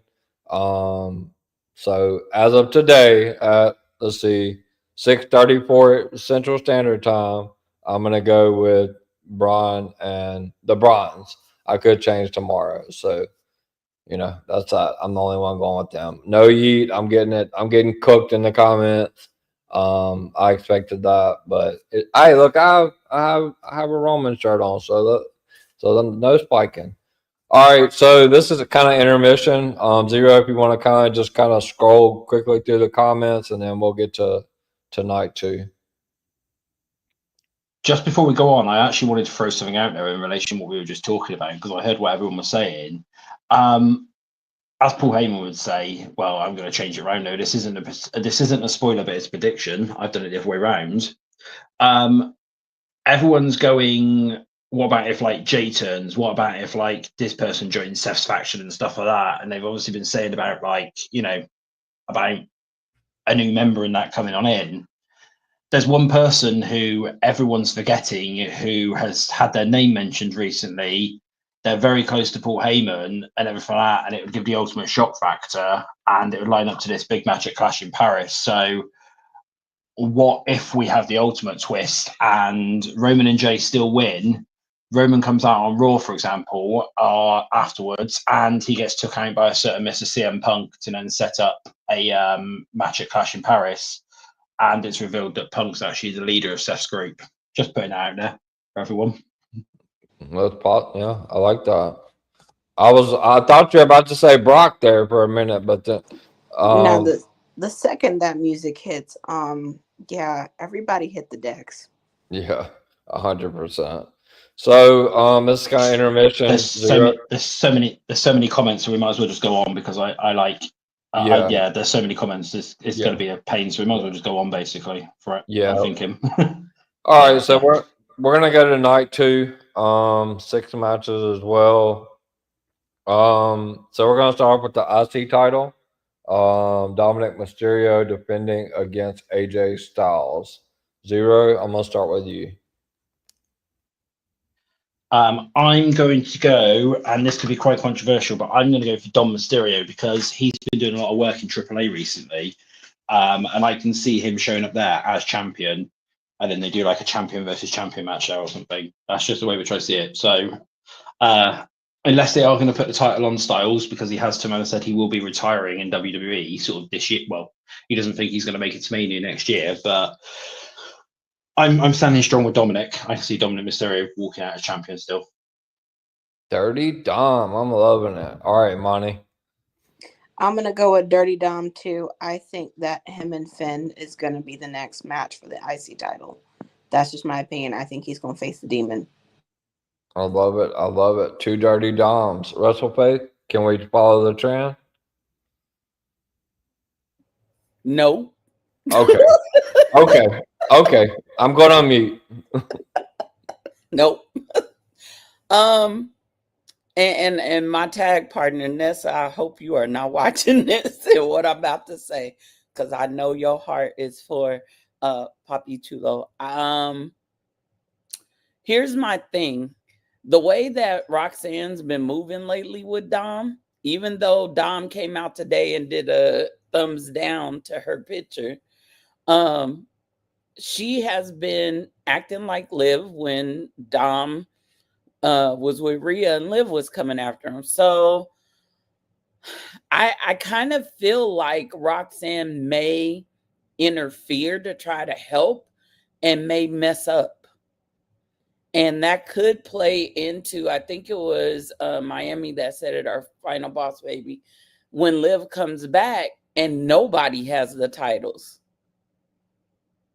How upset would she be? Especially with Roxanne inadvertently costing Dominic his title. So I'm going to be the one going against the grain, and I'm going to say Uncle Alan. I'm going with AJ. All right, excellent. There was one thing that I forgot to mention on the Liv part. I don't think she's cleared, but this is her home state, so I do expect her in some sort of capacity, whether it's costing Roxanne and them, or maybe even helping Dirty Dom. I think I would, if I was going to bet on it, I would think she's going to be involved in some fashion. But yeah, that's good stuff. All right, final boss baby. Dom or AJ Styles? So I want to say Dom because they don't have AJ Styles win anything anymore. But I feel like they should give it to AJ Styles. I mean, because it is a mid-card title. They're clearly not going to put poor AJ Styles to ever win the big one again. He hasn't been champion in a long time since he was, the champion on SmackDown. I used to actually go ahead and see when I used to actually see him, met AJ Styles. But I mean, I say give it. I mean, I think it's gonna be Dominic, but it should be AJ Styles. I think he needs it. Dom has had the IC title for about 200 days now, like quite some time. Definitely more 90 days, right? It's been a number of months now, right? Um, and I mean, it's time for Dom to do other things now. Okay, he got the IC title. Great. People started cheering him. Great. He kind of slid back from the Liv Dom story and slid back into it and then slid back out and slid halfway through it with Roxanne and slid kind of in the middle with Rhea and then slid back out again. Like I just feel like it's time for him to move on to bigger and better things. I don't think the IC title now for him is relevant. I like him with the title, but I don't think it's doing anything to elevate him. It was initially, but I think that time has passed. I think it's time for it to change hands and have him move on to something else. But I do think, unfortunately, they're not going to have AJ win this match. Yeah, 100%. All right, Leslie, who you got? So my sentimental pick is AJ. Y'all have pretty much covered as far as like the whys and the hows and all that. But I'm gonna go with, just being real, I'm gonna go with Dominic as well. I don't like it. I don't want to say it. I don't want to admit it. I'm not a fan, but it's okay. But yeah, I'm gonna go with Dominic. They're gonna keep that title on him for some reason, but yes. It's Dirty Dom, Leslie. He's finally starting to get cheered. Hey, Ness, let me go ahead and put the comment out there for you guys. He is getting better, though. I will give him his props. He is getting better in the ring and with his character and everything. So I will give Dirty Dom his props on that. So 100%. All right, Miami, Dominic and AJ Styles. Who you got? After seeing the dominant cheer from AA, I gotta go with Dominic Mysterio because I think Faith was the one that said it. They might keep the title on him, and then they might have him go for the AA championship, and him and Finn will probably have a match in Paris, and Dominic will come in as double champion in Paris to just get that title more exposure with it.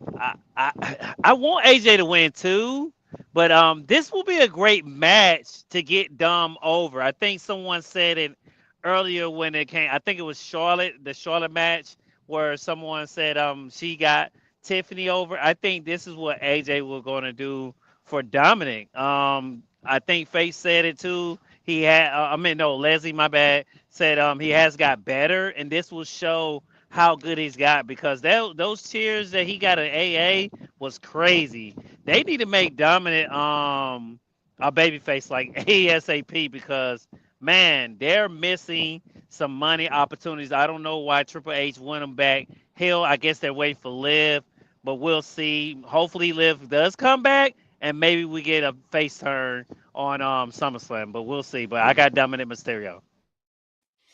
All right, thanks, Miami. I also am gonna go with Dirty Dom. I called for him to win the IC title. Miami can vouch for that on a lot of times. I was just begging for it. He's so over. Like how that pop in Mexico is just insane. I think I'm gonna kind of double negative myself because I obviously picked the bronze, but I'll probably change tomorrow because I don't want to get spiked. But AJ pinned Dom on Monday. So like you got to go back to Wrestling 101. I mean, 95% of the time, he actually pinned Dom Monday. So I'm going Dominic Mysterio retain. There was a couple other people in the stream that mentioned maybe AJ Finn at Clash in Paris. I like that. I honestly always thought like Finn is going to be the one to take the title off of Dom. So I'm going with Dominic Mysterio as well.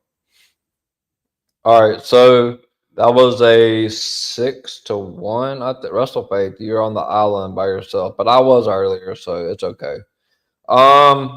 So we're going to go to what I believe will open night 2 of SummerSlam, and that is a triple threat for the women's championship. and that's going to be the women's champion Naomi defending against Io Sky. And if you watch Unreal, man, Triple H really loves Rhea Ripley. That's just all I'm really say about that. Rhea Ripley is the other opponent. So I think I'm gonna start because I've been catching the crumbs. So I'll start on this one, and then we'll just go in order. Um, Naomi just won the title. She just cashed in. Rhea's so over. It does. She doesn't have to have the title right now. Her and Io put on an absolute clinic the last PLE.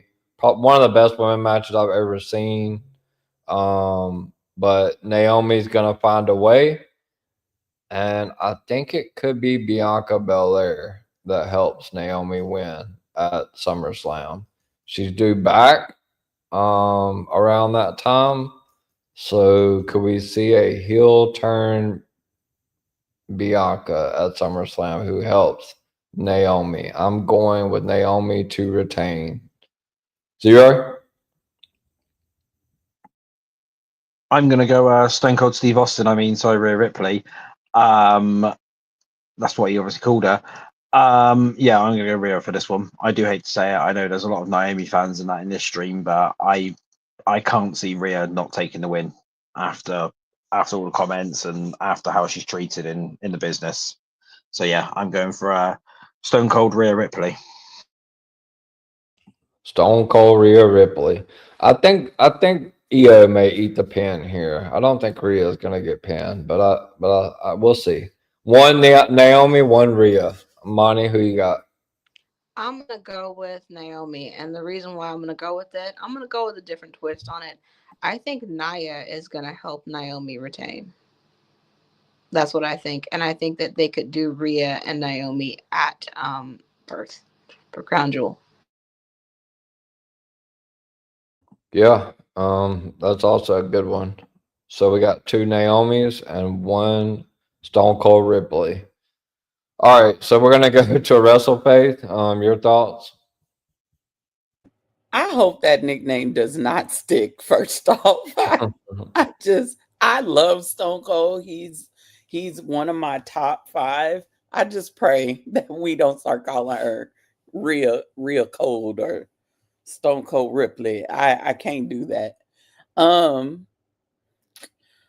I like Monty's idea of Nia helping. I've also been seeing, and I don't know if anybody else has been seeing this, and I don't think they would bring her in for this. I think she would have to go through NXT. Well, these 3 women I'm thinking about, the Tongan twins and Nikki Blackheart have been commenting a lot on Naomi's tweets. And a couple of them were talking about if you need help, pick up the phone type tweets. I love Naomi. I really do. But I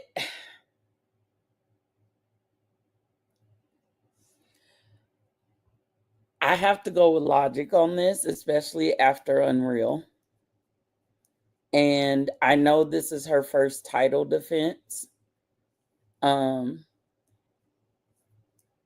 think Triple H is going to put the title on Rhea. And I think the reason he's so locked into Rhea is because he owes a certain other eighth wonder of the world. And I think he sees China and Rhea.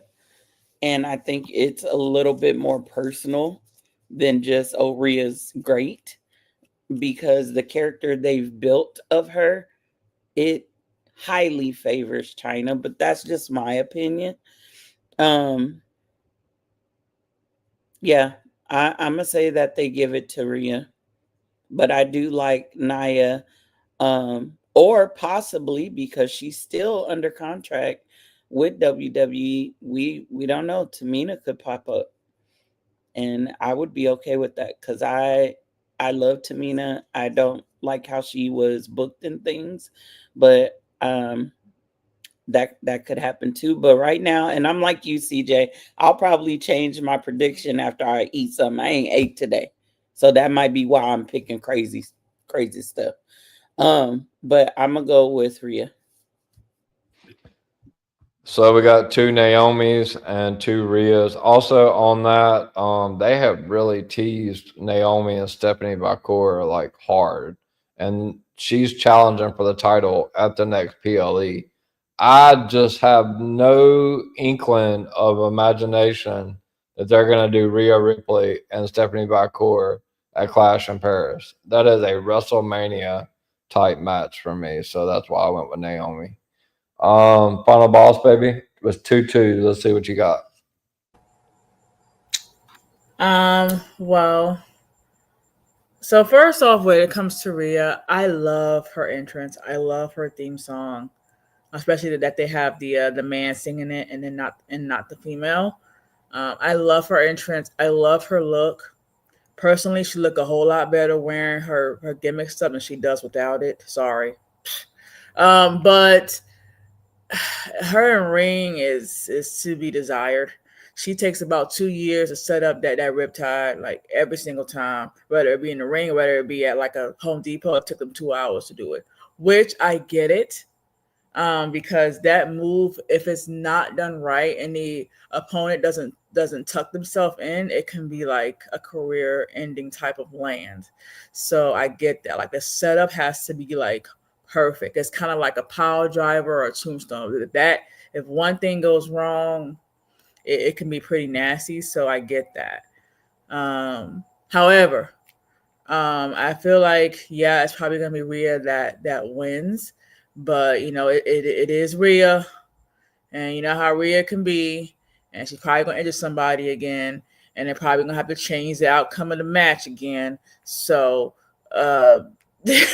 so I mean, I wouldn't really put any bets on that because it's Rhea. But thank God they did not put Rhea and Jade in there because that would have been real bad. So, at least they know how to, book a little bit. So don't be shitting on Mr. Big Nose guy over there because at least he know. He see potential in both of them now. He does. He does like Jay. He does like Rhea, but he knows, limitations. But yeah, I think it's gonna be Rhea. That Big Nose getting fired on Monday, by the way. And by Yeah. the way, Well, he ain't if they're ever gonna beaten them fire him, at allegations. least put, hey, there's somebody coming, very, very important this weekend. He gave me the phone call, so there's someone in the background who would just love to go ahead and put in their professional input. This guy runs $7. He runs Papa Tui. He's doing things, with Zoa Energy. So, and with Under Armour, which he has for years. Project Raw. Tequila. Yep, and is also his tequila. Thank you, tag team partner, Toxic Attitude. But yes, there is someone that is next in line who is friends with Ari Emanuel. Yep, and and also with the Netflix people as well. So hey, if Triple H get fired, there's someone else right in line for him. So hey. By chance, is he bald headed and a sugar daddy? I wouldn't say he's a sugar daddy. I mean, he did help, Nia Jax get his house. Get her house. But that is family. That's family. I mean, he did give Cody Rhodes that tacky truck. He did. Cody Rhodes didn't even want to take it. He could have got him a plane. Instead, he's on like a tour bus, and it took him 3 months to get a new tour bus after the other one blew up. I mean, but still, he gave him that tacky truck. I mean, that is a gift from a toxic sugar What would you rather have, truck and airplane or Rolex watch? Truck and airplane or Rolex watch? I'd rather have a truck and an airplane. I mean, that to me is personal. Rock. All right, so we got 3 Rheas and 2 Naomi's. Leslie, who you got? Y'all about pretty much covered it. So I'm just gonna be like, let me go with Naomi. And you know what? I'm like y'all. These picks may change for me, but I'm gonna go to Naomi. I feel like, I don't know. We'll just go with Naomi. All right, we're all knotted up, Miami. It's your turn to break the tiebreaker. Who you got, Naomi or Rio and Rio? Naomi has just won this title. I don't think Triple H wants Uncle Keish to go off again. Let's don't forget what happened last time. we know how Uncle Keish get now, so we don't want one of them. I think he worse than Crash Out Jay, so we kind of see where Jay gets it from now. But it has to be Naomi, and my prediction. I think Faith got close, but I think we forget somebody. I think Dakota Kai returns and helps Naomi. And that's where we get started with things with the bloodline. I think Dakota cause I did hear Dakota was maybe in the back one day. She has been back at WWE and she was backstage one day. So it had me thinking. I seen this a couple weeks ago and I was like, wonder if Dakota Kai comes out and help Naomi. Because like you said, CJ, they have been teasing the Naomi and Stephanie Vakira. And you can maybe this how you get Naomi maybe started with a group. She's been doing so well. We did not guess that she was going to be the Raw champion.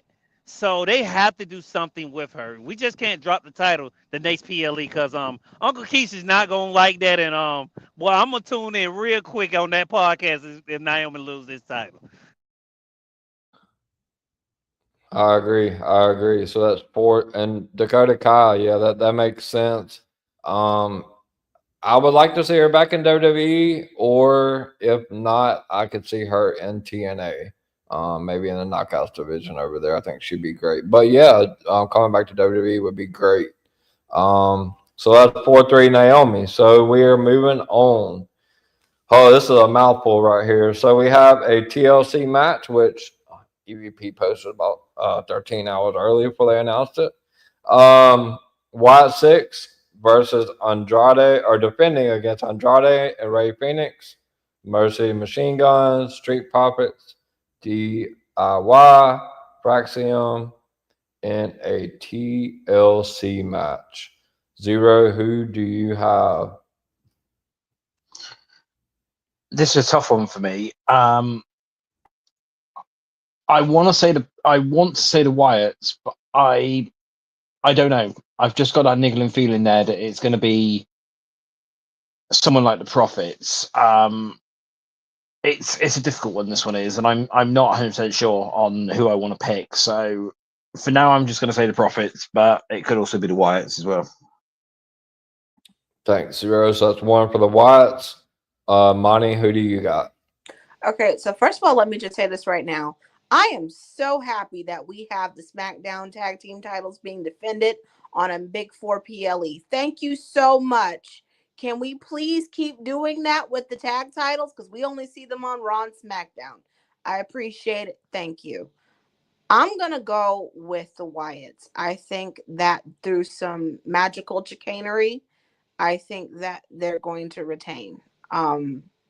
Again, I'm still trying to figure out why Fraxium is still a thing, and now we have Andrade and Ray Phoenix. But okay, that's cool.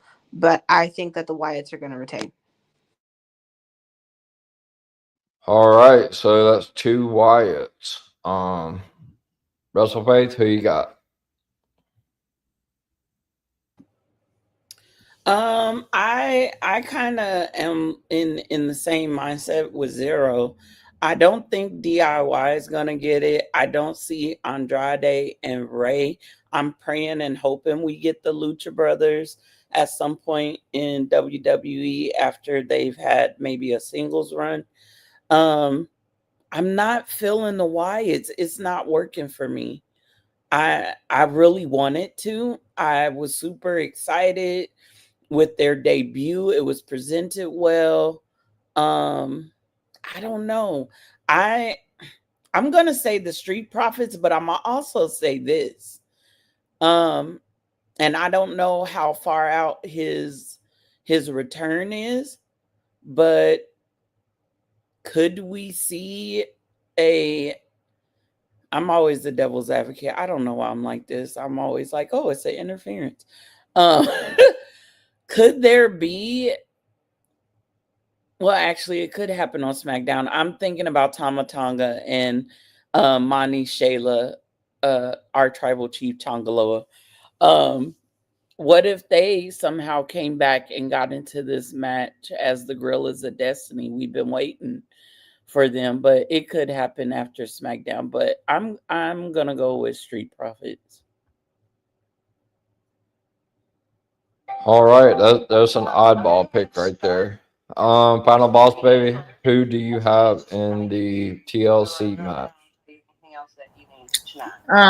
So yeah, shouts out to what my tag team partner Monty said about them having the titles on a PLE. Yeah, real nice way to have all the tag team, just throw them all together. But at least they're having them in a stipulation match. So it's going to be a great match. A lot of good tag teams there. Lazy booking, absolutely. But I think it's going to be a very fun crowd hyper. I really do think so, especially with something like SummerSlam. I think they need a match like this. But I'm gonna go for Street Profits. That's who I think is gonna win. It's probably gonna be about a 30-minute match. I think the show is 3 hours, so I expect about 30 minutes out this match. Lazy booking, but great idea for a match. But yeah, Street Profits.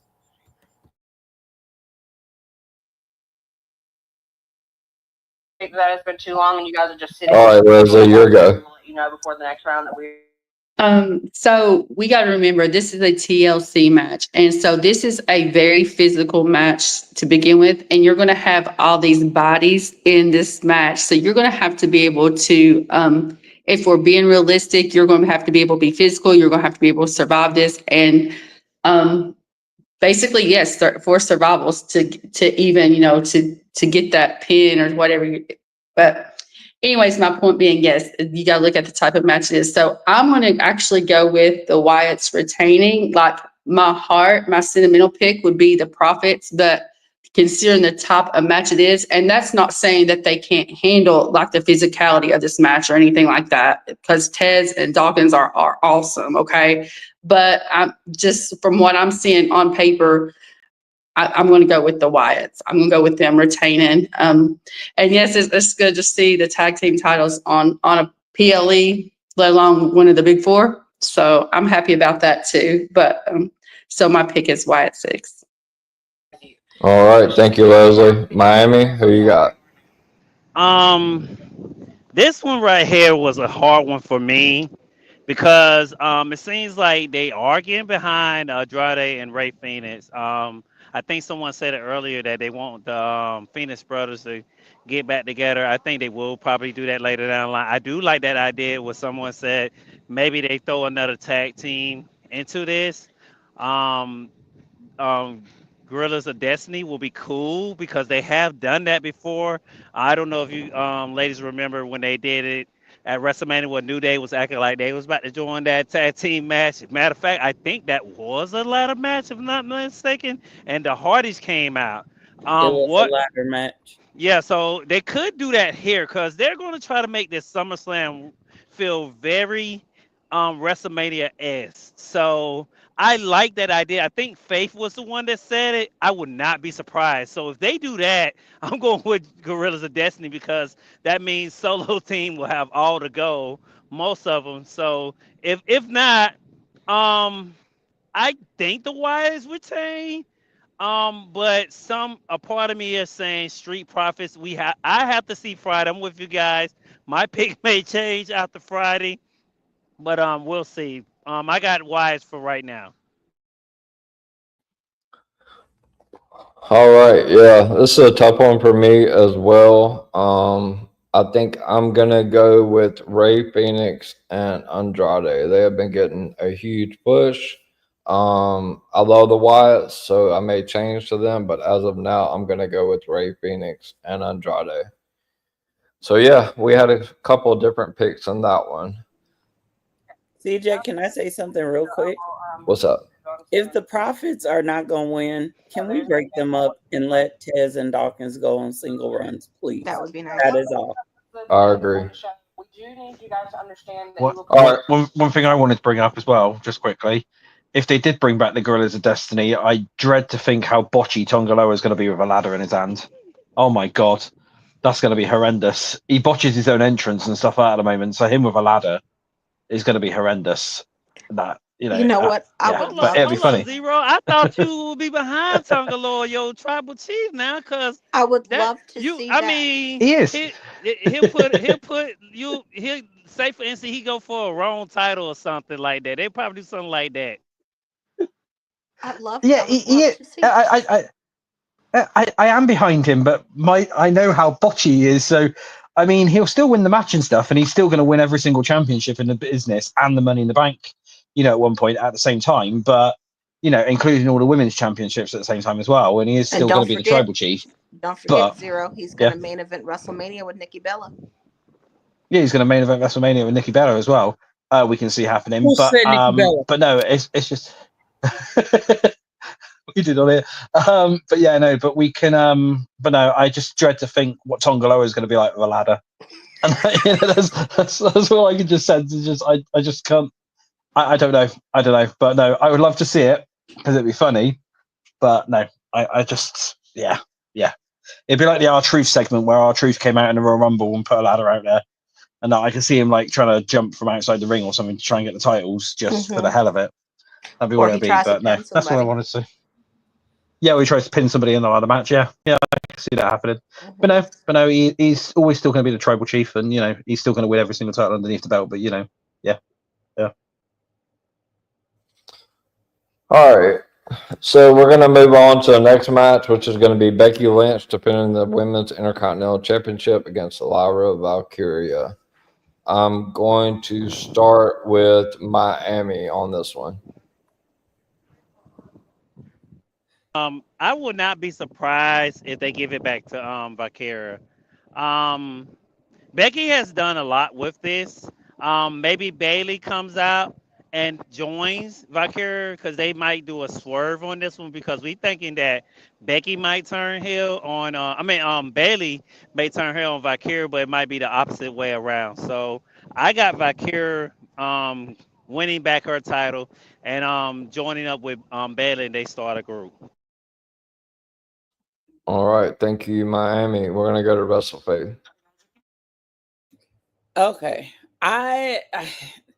This one's a hard one for me because I really wanted to be SummerSlam felt like Becky Bailey match to me. It really did. And I was so thrown off when Lyra won when she pinned Bailey on Raw. I really thought it was going to be Becky and Bailey and that Bailey would take the title and add some more legacy to it. I was also hoping to see a lot more growth as they were building this feud with Lyra, which I think she has some there. She's already really good in the ring. And to me, her bright fun colors have kind of gone dark and bold. And I've noticed that when women are about to turn heel, sometimes they do their makeup kind of bolder and darker colors. And so I think Lyra is the one that's going to be the heel out of these three women. But I do think the man retains. All right. Thank you, WrestleFaith. Final boss, baby. Who do you have, Becky or Lyra? Lyra, I think it's time. I like this feud. It came out to be really great. Becky is doing some of her best work again. I agree with Miami. I think we're gonna see Bailey pop into this match. Now, how it determines the finish or how it affects the finish, that I'm not quite sure. But I think Lyra is going to be our best bet here, and then have her do other things. I think it's time for Becky to do other things. It was a great story, but I think they need to either go back to really more focusing on just her and Bailey, or move on to something else. Like we talked about earlier, this is what happened with Charlotte when Charlotte came back. Because Charlotte and Becky came back right around the same time, back to back. When Charlotte came back, before she came back, we all wanted that Tiffany and Charlotte. We actually wanted that before Tiffany won the title. We all was hoping for that. And then, she got the title, she cashed in, Charlotte came back, and it wasn't what we thought it was going to be, even with that really great promo segment that they had. Work, shoot, work. But it wasn't what we expected. And for a while, we didn't think that Charlotte was going to be able to really recover from that match. She was posed like a baby face. She wasn't getting over, so they kind of turned her back heel, and it still wasn't working. And now they got her with Alexa, and most people like Alexa. They liked her as a goddess. They liked her as Twisted Bliss. They liked the work that she did of course, with the Bray. Well, I won't say his name, but rest in peace. But with the Wyatts, um, So, and of course, when she did that whole thing with Randy Orton, but so a lot of people do like Alexa Bliss. I remember her coming out being a little sparkle girl back when she was in NXT. And I think, with her being paired with Charlotte being paired with someone that's so liked and she's so not liked, it really is turning the fans around and making them actually see Charlotte and like Charlotte again. And I think it's just an example of how sometimes you got to kind of do different things. We initially did want, the whole Becky and Lyra thing. We still kind of want it. It was great. Remember, she came back. She was a baby face. The next day, she turned heel on Raw. It's been a great feud, but I think now it's time for her to do something else. Now, the thing is, I don't really know what else we can do with her. I would like to see um, if Rhea wins, to see something with her and Rhea down the line. I would like to see that. I think that would be an interesting turn for her to go ahead and take as far as the story. But for us to do that, we got to kind of pick up and move. And for me, when it comes to storylines, until a title changes hands, that feud between those two people doesn't really settle until it changes hands. So for me, hey, it's got to be Lyra. She can go back to saying, she's, the young person around. She was, the mentee and out and over there getting the mentor and just kind of move on to other things. Absolutely. All right, Leslie, who you got? Okay, so for this one, first off, I'm gonna go ahead and go with Lyra. And here's what I'm thinking. You have Lyra win. Becky is just her typical Becky heel self. She doesn't like it. She in turn jumps Lyra. And who makes the save? Of course, there you go. You got Bailey making the save, which can lead for Bailey. In my opinion, you could have that work go both ways too. Lyra could be like, thank you for the assist. Let's get you a match. Let's go to whomever and get you a match. I'm gonna give you a shot at my title. Or we could simply go to unfinished business between Becky and Bailey, and you get some story there for a little minute. So that's what I'm thinking. But I'm gonna go with Lyra as far as this match goes. Lyra for the win. All right, Leslie, I appreciate that. Money, you're up next. Kyle's gonna hate me when I say this. He's gonna hate me when I say it. I'm gonna go with Bird Lady. I think that she's gonna win, and it would not shock me if she turned heel. So I'm gonna go with Lyra Valkyria for the win. All right, Money, appreciate that. Yeah. Well, Kyle actually picked against Becky, so yeah, Monday he picked against Becky, so yeah, I was shocked. All right, Zero, who you got, Becky or Lyra? I've actually got Becky retaining with then Bailey coming out and actually doing a shock and helping Becky instead to retain, and then you didn't have a feud between Bailey and Lyra leading out of SummerSlam. I can see that happening personally. So I've got Becky retaining that title and going into Paris as champion. I have to agree with Zero. I think that it's tough because when they do like, oh, you're never going to compete again, for this title, normally that person wins. But when Becky made it a no DQ, no count out, and Bailey came out after SmackDown, it was like griping about not being on the card and got in the ring with Lyra. I'm going to go with Becky Lynch as well, to retain.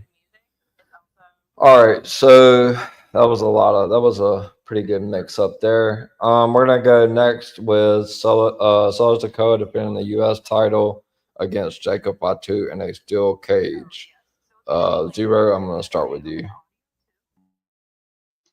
Solo retains, quite simply. He's only just literally won it. He's not gonna. I don't think they're gonna have him drop it yet for that one. And reason why I say that as well is I can see Jacob going to Raw in time. Well, for the draft and stuff, or just literally after SummerSlam. I can see Jacob heading to Raw for it to do something with Roman instead. So yeah, that's what I can see Solo retaining that title. I was scared that it wasn't going to work. All right, appreciate that, Zero. All right, he's got Solo, so we're gonna go with Monty.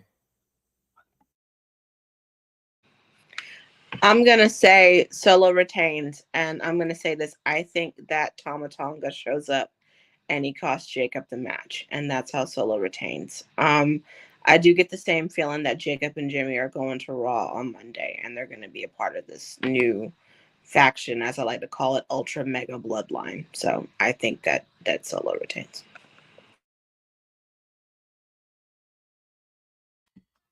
All right, thanks, Monty. That's two solos. WrestleFaith. Are we gonna continue the trend, or are we gonna go with Jacob? We are going to continue the trend, CJ. I say Solo retained. I do like Mani's idea of Tama coming back. I know this is in a steel cage, but we've seen people interfere in steel cages before. I do think Jimmy tries to come out to help Jacob. It has not been successful in the past SmackDowns with Jimmy coming out. Solo just has too many muscle. He got too many Usos over there to help him. So I'm gonna go with Solo. All right, that's three solos. Final boss, baby. Are you gonna go with Solo, or are you gonna break the trend? I can see Solo. I like the work that he's been doing. I like him being more of kind of like a cross between mafia boss and like comical boss. I think it was a good thing for Solo to go ahead and kind of do a little spice up. So yeah, we can have Solo. I used to be a pretty big Solo fan before Roman had returned. A lot of people don't know that, but I was a big Solo fan before Roman had returned, and after he unfortunately lost his title at WrestleMania. And there was this one line that I loved by him that made me love him, and that was, you don't deserve Roman, you got me now. And that's when I started to like Solo. So yeah, I'm gonna go for Solo.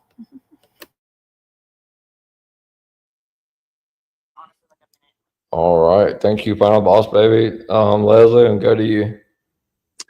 Okay, so first, now that we're just at this match, I want to say, y'all, I'm so proud. First off, of this family. Do you realize there are lots of Samoan dynasty members on this PLE? And shout out to them. I'm super happy and super proud of every single one of them. So, as for this match, though, I'm going to go with y'all. I'm going to go with Solo. Jacob's going to move on and do other things. Having said that, it is a steel cage match. It is going to be physical, and it is family fighting. So it's going to be fun to watch, and we'll see what shenanigans happen between the two in that match. But yes, I'm going to go with Solo as well. All right, straight solos. All right, Miami, who you got? You can join as many as you want. You can go back to one you were voted from. You can go to a different one. You can go somewhere else. Can y'all hear me? Yeah, I can hear you. We got I have Solo, and I do agree with Faith. We do get a debut from someone to Solo's group because I think Faith for Money, I think one of them said that they got so much muscle on this group that they add more muscle to this group. And I do agree with Final Boss. I do love the Mafia. They brung that back. I love when Solo first did it, and I love they kept the little city getting it. They're mixing it. It's the first time, and it's working for Solo. It really is. Um, After watching the real, I think this will be the second time the whole bloodline is on the card again. So it's starting to be a trend. So shouts out to them. But I got Solo winning, and I'm with all the ladies. He will go to Raw. Maybe Jimmy will join because I think Jimmy maybe tries to go out and help Roman and Jay, and that's how we get both of them on Raw. If you've ever Yeah, I love that. I'm also gonna go with Solo Sokoa. He just won the title not too long ago. Even though I really think Jacob has a chance, I'm not gonna go against the grain, and I'm gonna go with Solo as well. So it looks like a clean sweep. All right, so we are at the main event of the evening, and that is John Cena defending the undisputed championship against the American Nightmare Cody Rhodes. I'm going to start with Miami on this one.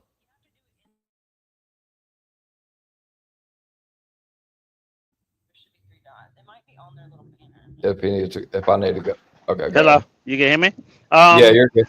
my God, CJ, you finna get ready to put me in the doghouse, man. Oh man. I'm gonna go with Cody, but Cody doesn't turn heel. He stays face. Cena goes back face, and Rock doesn't show up. I'm sorry, Final Boss baby. I know. I will go take the couch now. I already see a list moving. I'm finna just go ahead get on the couch because it's CJ fault. CJ, this is your fault, but no, Rock doesn't show up. Cody stays face. John Cena stays face. That's my prediction. It's a prediction. It's in what as Zero said. It's not a spoiler. It's just a prediction. So don't kill me, Final Boss baby. And this is CJ's fault. Just remember that. Dang, how's it my fault? All right, so we're going with Cody. WrestleFace, you're up next. I'm gonna pray for you, Miami. I'm sorry. I'm gonna pray for you because you in trouble. You in trouble. You cannot blame the EVP on this one. You in trouble, my brother. Um, I got some blessing oil over here if you need it, because um, I wrestled back and forth with this one. I talked to some very informative people. Shout out to TJ and SM that come to our watch alongs. I'm gonna go with Cena. I know. I know.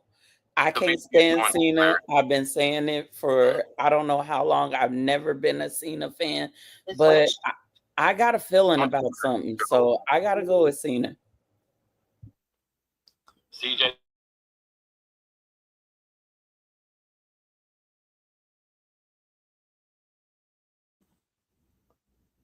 Yeah, I'm CJ, good. you muted.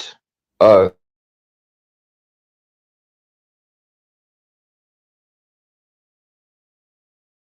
one Cena, one Cody. Final boss, baby, you got this. Me and this mute button, Jesus. Well, you know, it's funny how someone says no Rock, but that same person was the same person who said, "Oh, well, WWE still does Easter eggs and blah blah blah." And I kept telling him, "No, they don't." But now he wants to go ahead and say it's not going to be no Raw, where you just had the most obvious thing happen during Raw. First of all, they played an advertisement where it says "Join us this summer," and Rock was in the advertisement not once but twice, and then they showed the QR code for SummerSlam. Now you can go ahead and say he didn't come to WrestleMania, but did you ever see him on the actual commercials on the poster? If it wasn't on the commercial, we're talking about the same week. That was Monday. SummerSlam is this weekend. Secondly, you had Punk say millions, and everybody knows that millions only belongs to one person, because only one person that can bring the freaking millions, and that's freaking Rock. Nobody else can do it. If they didn't have him there, that's why they ain't selling tickets now. Okay, yeah, because high, but also because The Rock is not technically advertised. Hey, Roman Reigns. And Now you gotta give my tribal chief a little respect. Now I told you about that. well, he can sell tickets, but he ain't selling the 9K tickets though. Maybe the 5, not the 9. And it's a street fight. It's a street fight. So why would they do it if they're not gonna have something happen? We already know that reports came out that Travis Scott is not in good terms with WWE as a whole, and that's actually why they ultimately start to pull him, because they have a lot of disagreements going on. So it's not gonna be Travis Scott. We're not gonna hear Michael Cole say, "Here comes Travis Scott. He was sent by the final boss. Them days is over. Travis Scott and WWE are done." There's a lot of things going on behind the scenes. So why have a street fight? I believe, and I'm pretty good with predictions, but I believe, and that's why I am the unseen bling. That's why I retire with that title, because I look at things and I watch the product. Well, not right now, because fuck that. Fuck your script. Fuck that. But I will watch it on SummerSlam because The Rock is coming back. I believe that if they're going to hold off on Jay turning heel, which they probably are, we talked about that earlier, this will be the only best foreseeable future time where they can actually turn Cena back face. I don't know yet about the Cody Hill turn just yet, but I would say this is the perfect time to turn Cena face, because you'll have Rock come out there and you'll have Rock turn on Cena, and then that becomes your baby face.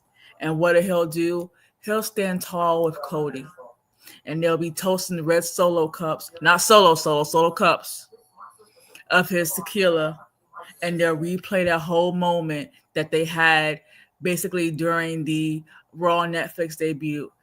There is your hint of that story where you have Cody turning heel, and then of course you have Cena doing babyface. You done did 2 double turns in one night in the perfect match at the first 2-night SummerSlam, the biggest party of the summer.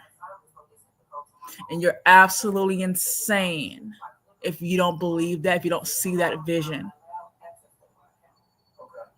It's absolutely insane. And WWE, damn it, if they don't do something big for that street fight, then all jokes aside, Triple H, just go ahead and step down and have my man run the company as he should have.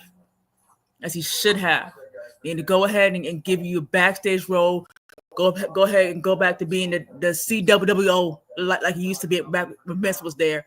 And just have Rock go ahead and take over this. You got too many jobs. He worked like 4 jobs. These talent relations and then the travel person and the creative. No, okay, we're gonna put you in the back now.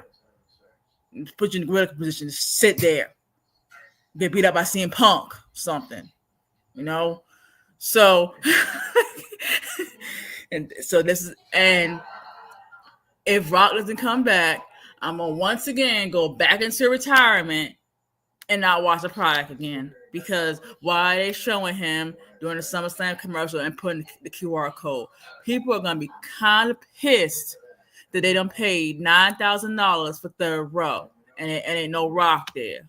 And yeah, Roman's gonna be there, but hell, Roman's been back for like 3-4 weeks, so we already know. I do like Roman. He's number 2.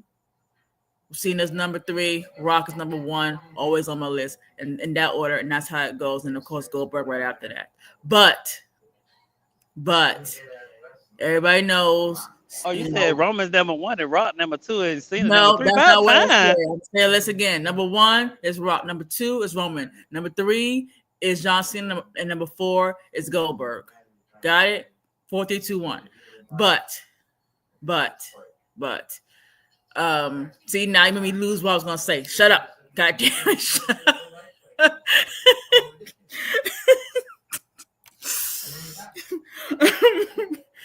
God damn it. No, I'm getting old now. Don't let the young face. Okay, I'm your boss. I'm your goddamn boss. I understand, Rock. Go You're ahead. not with the my story. boss. You're not my goddamn boss. He did not say that line like that. He said it because I'm your boss and I'm your boss. He did not say I heard it different. He said he was the boss. Ask ADT, ask anybody. The The boss Rock is the boss. Well, he's gonna come and put everyone in line, and I really think that people are gonna be pretty mad if he doesn't show up, especially because the price of the tickets, and they're having, him in advertisements less than a week, before the show. I think that's really, really bad, and I think they owe it to the fans, especially after how they moved the WrestleMania location. How he didn't come for WrestleMania. I think at this point he kind of needs to do that PR wise, and anyone who knows Rock, he works really hard on on his PR and being the best he can be for his image. So I really think he needs to come and do something here, and I think it'd be great for Cody. I think it'll be great for Cena, especially for your Cody lovers, like Miami and like CJ. I think it'll be a good Whoa, Cody. whoa. Hey, you said Cody, right? So I said it, but hell, I don't want to win, but storyline wise, it got to make sense. I'm trying to get the Rock to come back. Hey, I'm doing it for the final boss, man. I'm doing it for your husband now. Well, you just hear my pitch about how I think he's gonna come back. Now you can still if they want to do it, they can still have Cena still retain, but they can still have the beatdown angle with the Rock, and then at the end you'll have Cody and Roxanne tall and toasting. I think they can do that if they really wanted to. But I feel like Cena does need to just drop the title and then do his babyface turn and do the whole United States run and kind of do that and bring back that open challenge again, because hell, we're in August. He's leaving us in December, so we ain't got much time left.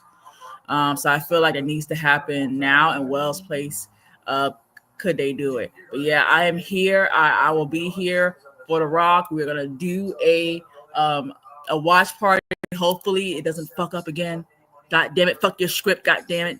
StreamYard. But yeah, because it's gonna be a big moment, and I can't wait to see.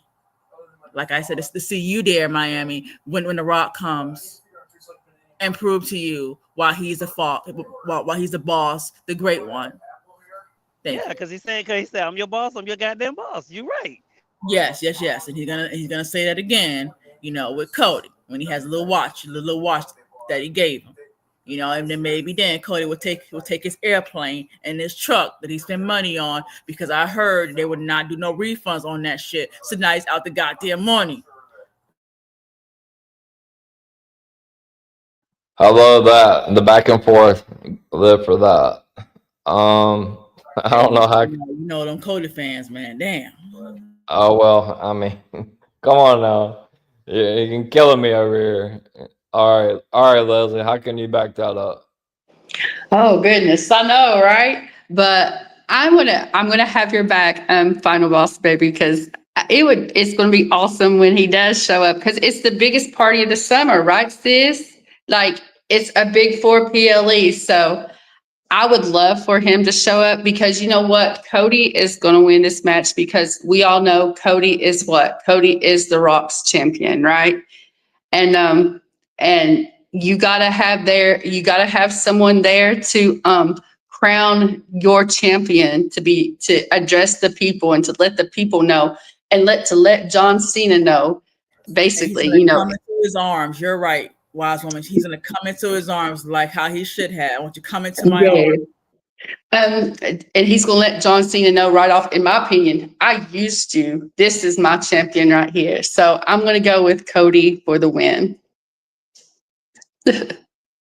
All right, thank you, Leslie. Monty, what are we thinking? This is gonna be a. This is gonna be a. Is this gonna be a bloodline rules type of thing with the street fight, or what do we got going here? Okay, so I'm gonna say this right now, Miami. I love you, but it was wrong for that. But also, I'm gonna say this: there is really nowhere Cody can go in this situation. Obviously, and I keep saying this over and over again, it would not surprise me if we were duped by those two. It's obvious that The Rock is going to use Cody to get to Roman. It's obvious that Cody is in on this whole thing. That's why I keep referring to him as, this is his toxic sugar daddy. It's obvious that they're in cahoots together on this. John Cena is a patsy. So, in my opinion, the way that this is set up, it's a street fight. Cody's been talking about The Rock. Nobody else has been talking about The Rock besides Cody and Punk. It's obvious this is a setup to take care of Roman. It's obvious that's where it's going. I've said this for months. This entire storyline is one giant chain. It is now starting to come together. Even if you look at the house shows, they've been doing tag matches with Cody, Jay, Jimmy, Cody, Jay, Solo, Cody, Jay, Jay. They've been doing these tag matches with these three people. Cody's still involved in this bloodline storyline, which brings me to that. I think that the Great One is going to show up. I think that he is going to do the same thing to John that he did to Cody. And I do see there's going to be a point where they shake hands and possibly toast a Terramon and tequila and talk shit. And then, he moves Cody to Raw and we have some fun. Although it's not fun for me. It's not fun for me. It's going to be terrifying. But I'm going to say Cody wins. Wow, wow, love that. Zero. Hey, and wait, and just remember now, you have Cena, who's the greatest of all time, and you have my Rock, who's the great one. That's true. That's true. Zero. Who you got? I mean, I already know who you got, but let's hear it for the people. I've got Cody, and I'm going to say something now that's going to probably annoy you a little bit as well. Here is the reason why I've got Cody is I can see Cena going for 18. They're going to want to end his run on something spectacular, and they're going to want to try and make it so nobody can beat him. So I can sense he's going to drop the WWE title at SummerSlam to Cody, and then go for either Punk or Gunther, whoever walks out as champion then, and win that World Heavyweight Championship to end his run on. But then he'll be a face for that one rather than a heel. I can sense that happening that way, and he'll officially retire as an 18-time champion rather than a 17 champion. That's what I can sense. Well, yeah, that just kind of ruined my night. There with the 18 title reign. I would rather him go for like a TNA or Intercontinental Championship, but I'm going with Cody Rhodes. If The Rock doesn't show up, highly disappointing. Um, I've been saying it since a while. Cody's got to be the one to take the title off Cena. If Rock doesn't show up, I'll be really surprised it was made a street fight for a reason. So I'm going Cody Rhodes. So that's basically it, guys. Before we do like the outro and stuff, I'm gonna thank you everybody for showing up, for being here. It was a great show. Just kind of go through one by one and just tell us where we can find you on our socials, on your socials. Sorry, Monty. You can check Acknowledge Dynasty Podcast on Twitter. That is ATD Podcast 23. And of course, if you check us out there, you can see the link tree in our bio, and you'll see all of our things. We are on Twitter. We are on Instagram, TikTok. We also have a website. We have a website. And of course, if you go on our website, you can see that you can see our bios and our information, everything else. And that's it. Buy my book. Comes out September 10th.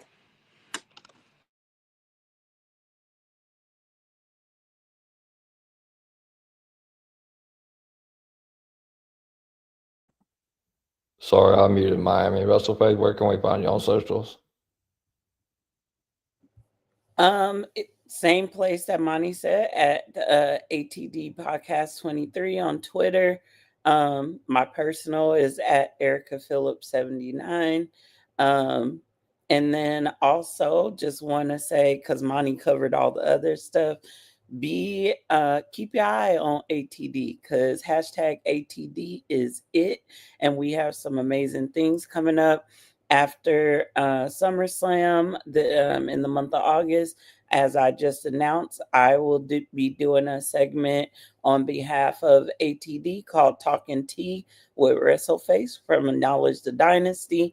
It is going to be talking about and highlighting women of the IWC, women like Final Boss Baby, women like Nessa, women like Kiara and Tanisha from Main Event Mamas, and so many others. It's going to be highlighting some of the women in the industry, having positivity talks, a little bit of spiciness, because WrestleFace like her some spiciness. Okay. We're going to have fun and just have positive vibes and talk the tea. So that's where you will see me coming up. All right, excellent stuff. I'll be definitely tuning in for that. All right, Final Boss Baby, where can we find you on socials, and what do you have coming up shortly? Yeah, you can find us here on YouTube. You can also find my page, which is Final Boss Baby. That's BBY. You can also follow our island page, which is at Islander DWE. And then really, I'm on live once a week with Miami for Talk It Up. My apologies on behalf of Talk It Up, because earlier we tried to do Unreal and we used a new program and it did not go well at all. I'm very disappointed that it ended that way. We did not think that was going to happen. But make sure you join us for SummerSlam. We do plan to do a watch. So that one will be only on X Live because this copyright agreement's on YouTube. But you're gonna see that on X Live. So you'll see some of the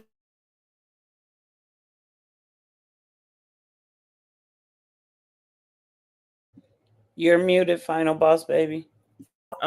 And night 2 is actually where you're going to see more of me, because I plan to definitely be there to see the final boss, the great one, the eyebrow raising, pie eating, elbow dropping Rock come out there and shut everyone up and shut up all the doubters that he was done, and come out there and be the final boss again. Now, when it's come back after that, who damn knows? He'll be gone for a few months, but at least he'll come out during SummerSlam and make it the official party. So yeah, we do plan to go ahead and to have a watch along on X Live. All right, appreciate that, Final Boss Baby, and thanks for coming on. Leslie, where can we find you on the socials? Okay. Hey, AT fam, you can find me and as my personal social is at Leslie D 2022. Feel free to give me a follow. It's already been covered with ATD. Just keep on looking. We're bringing stuff down the pipeline, so to speak. So we're going to be. You got new shows coming out. We'll be working on episodes. Of course, you got our watch alongs. So just thank you all for being on this journey with us, and we hope that you continue to be on this journey with us as we give the amazing Anawai Fatu dynasty the love that they deserve. And just so thank you for supporting us, as I say, for supporting us as we support them. So again, hashtag ATD is it. And thank you. I I've had a good time on here. So thank you so much, EVP, for inviting ATD.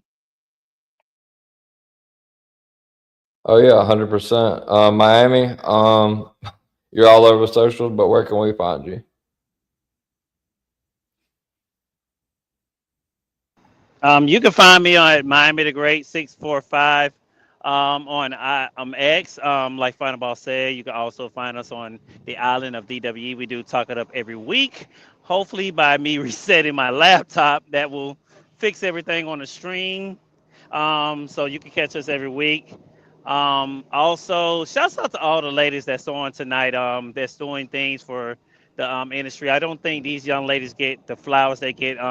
Amazing job for seeing the growth of ADT. I have to give them that praise because I seen them from the beginning to always now, and I always brag to someone that I'm so proud of them and seeing their growth for now and joining CCN, a part of the family. So shouts out to everyone and thanks for having me on, CJ.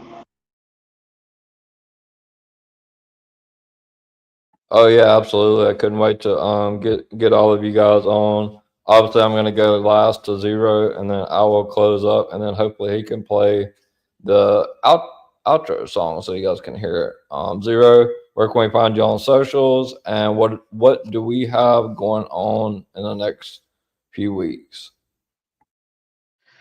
Well, you can find me at DKO0. That's on Twitter, YouTube, and Instagram now as well, because I'm going to start using that more. Yeah, also obviously the Discord server, which I'm in, well, which I run, which a lot of people are in already. That link is pinned to my X as well, I do believe. If I remember rightly, what we've got coming up tomorrow, we have a 2-hour EVP0 show, and that's because we are holding a quiz beforehand based on SummerSlam and some general knowledge. It specs some really weird questions in it because I'm doing the questions and people know what I'm like, so that's going to be hell.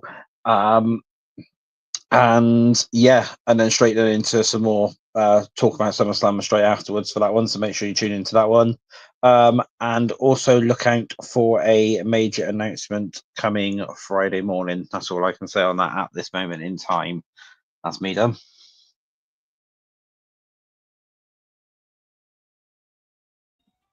Yeah, thanks, Zero. So basically, this is my second show. Obviously, I put out some shorts. Look for what Zero said tomorrow. Going to be big. I also will be doing the EVP show on Mondays, Tuesdays, Fridays, and Sundays for the Raw, SmackDown, NXT, and LFG recap. So look out for that. And yeah, thank you guys so much for showing up and coming out. It was a great episode, and we will see you guys next time. Zero.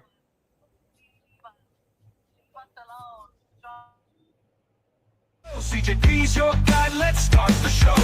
Tag teams picking, factions shaking. He's got the scoop for moves they're faking. Built on the line, dreams on display. The EVP show keeps the drama in play. Let's go, let's go. Where the heroes rise and the legends grow. CJP brings the shots, you know. The EVP show is out of control.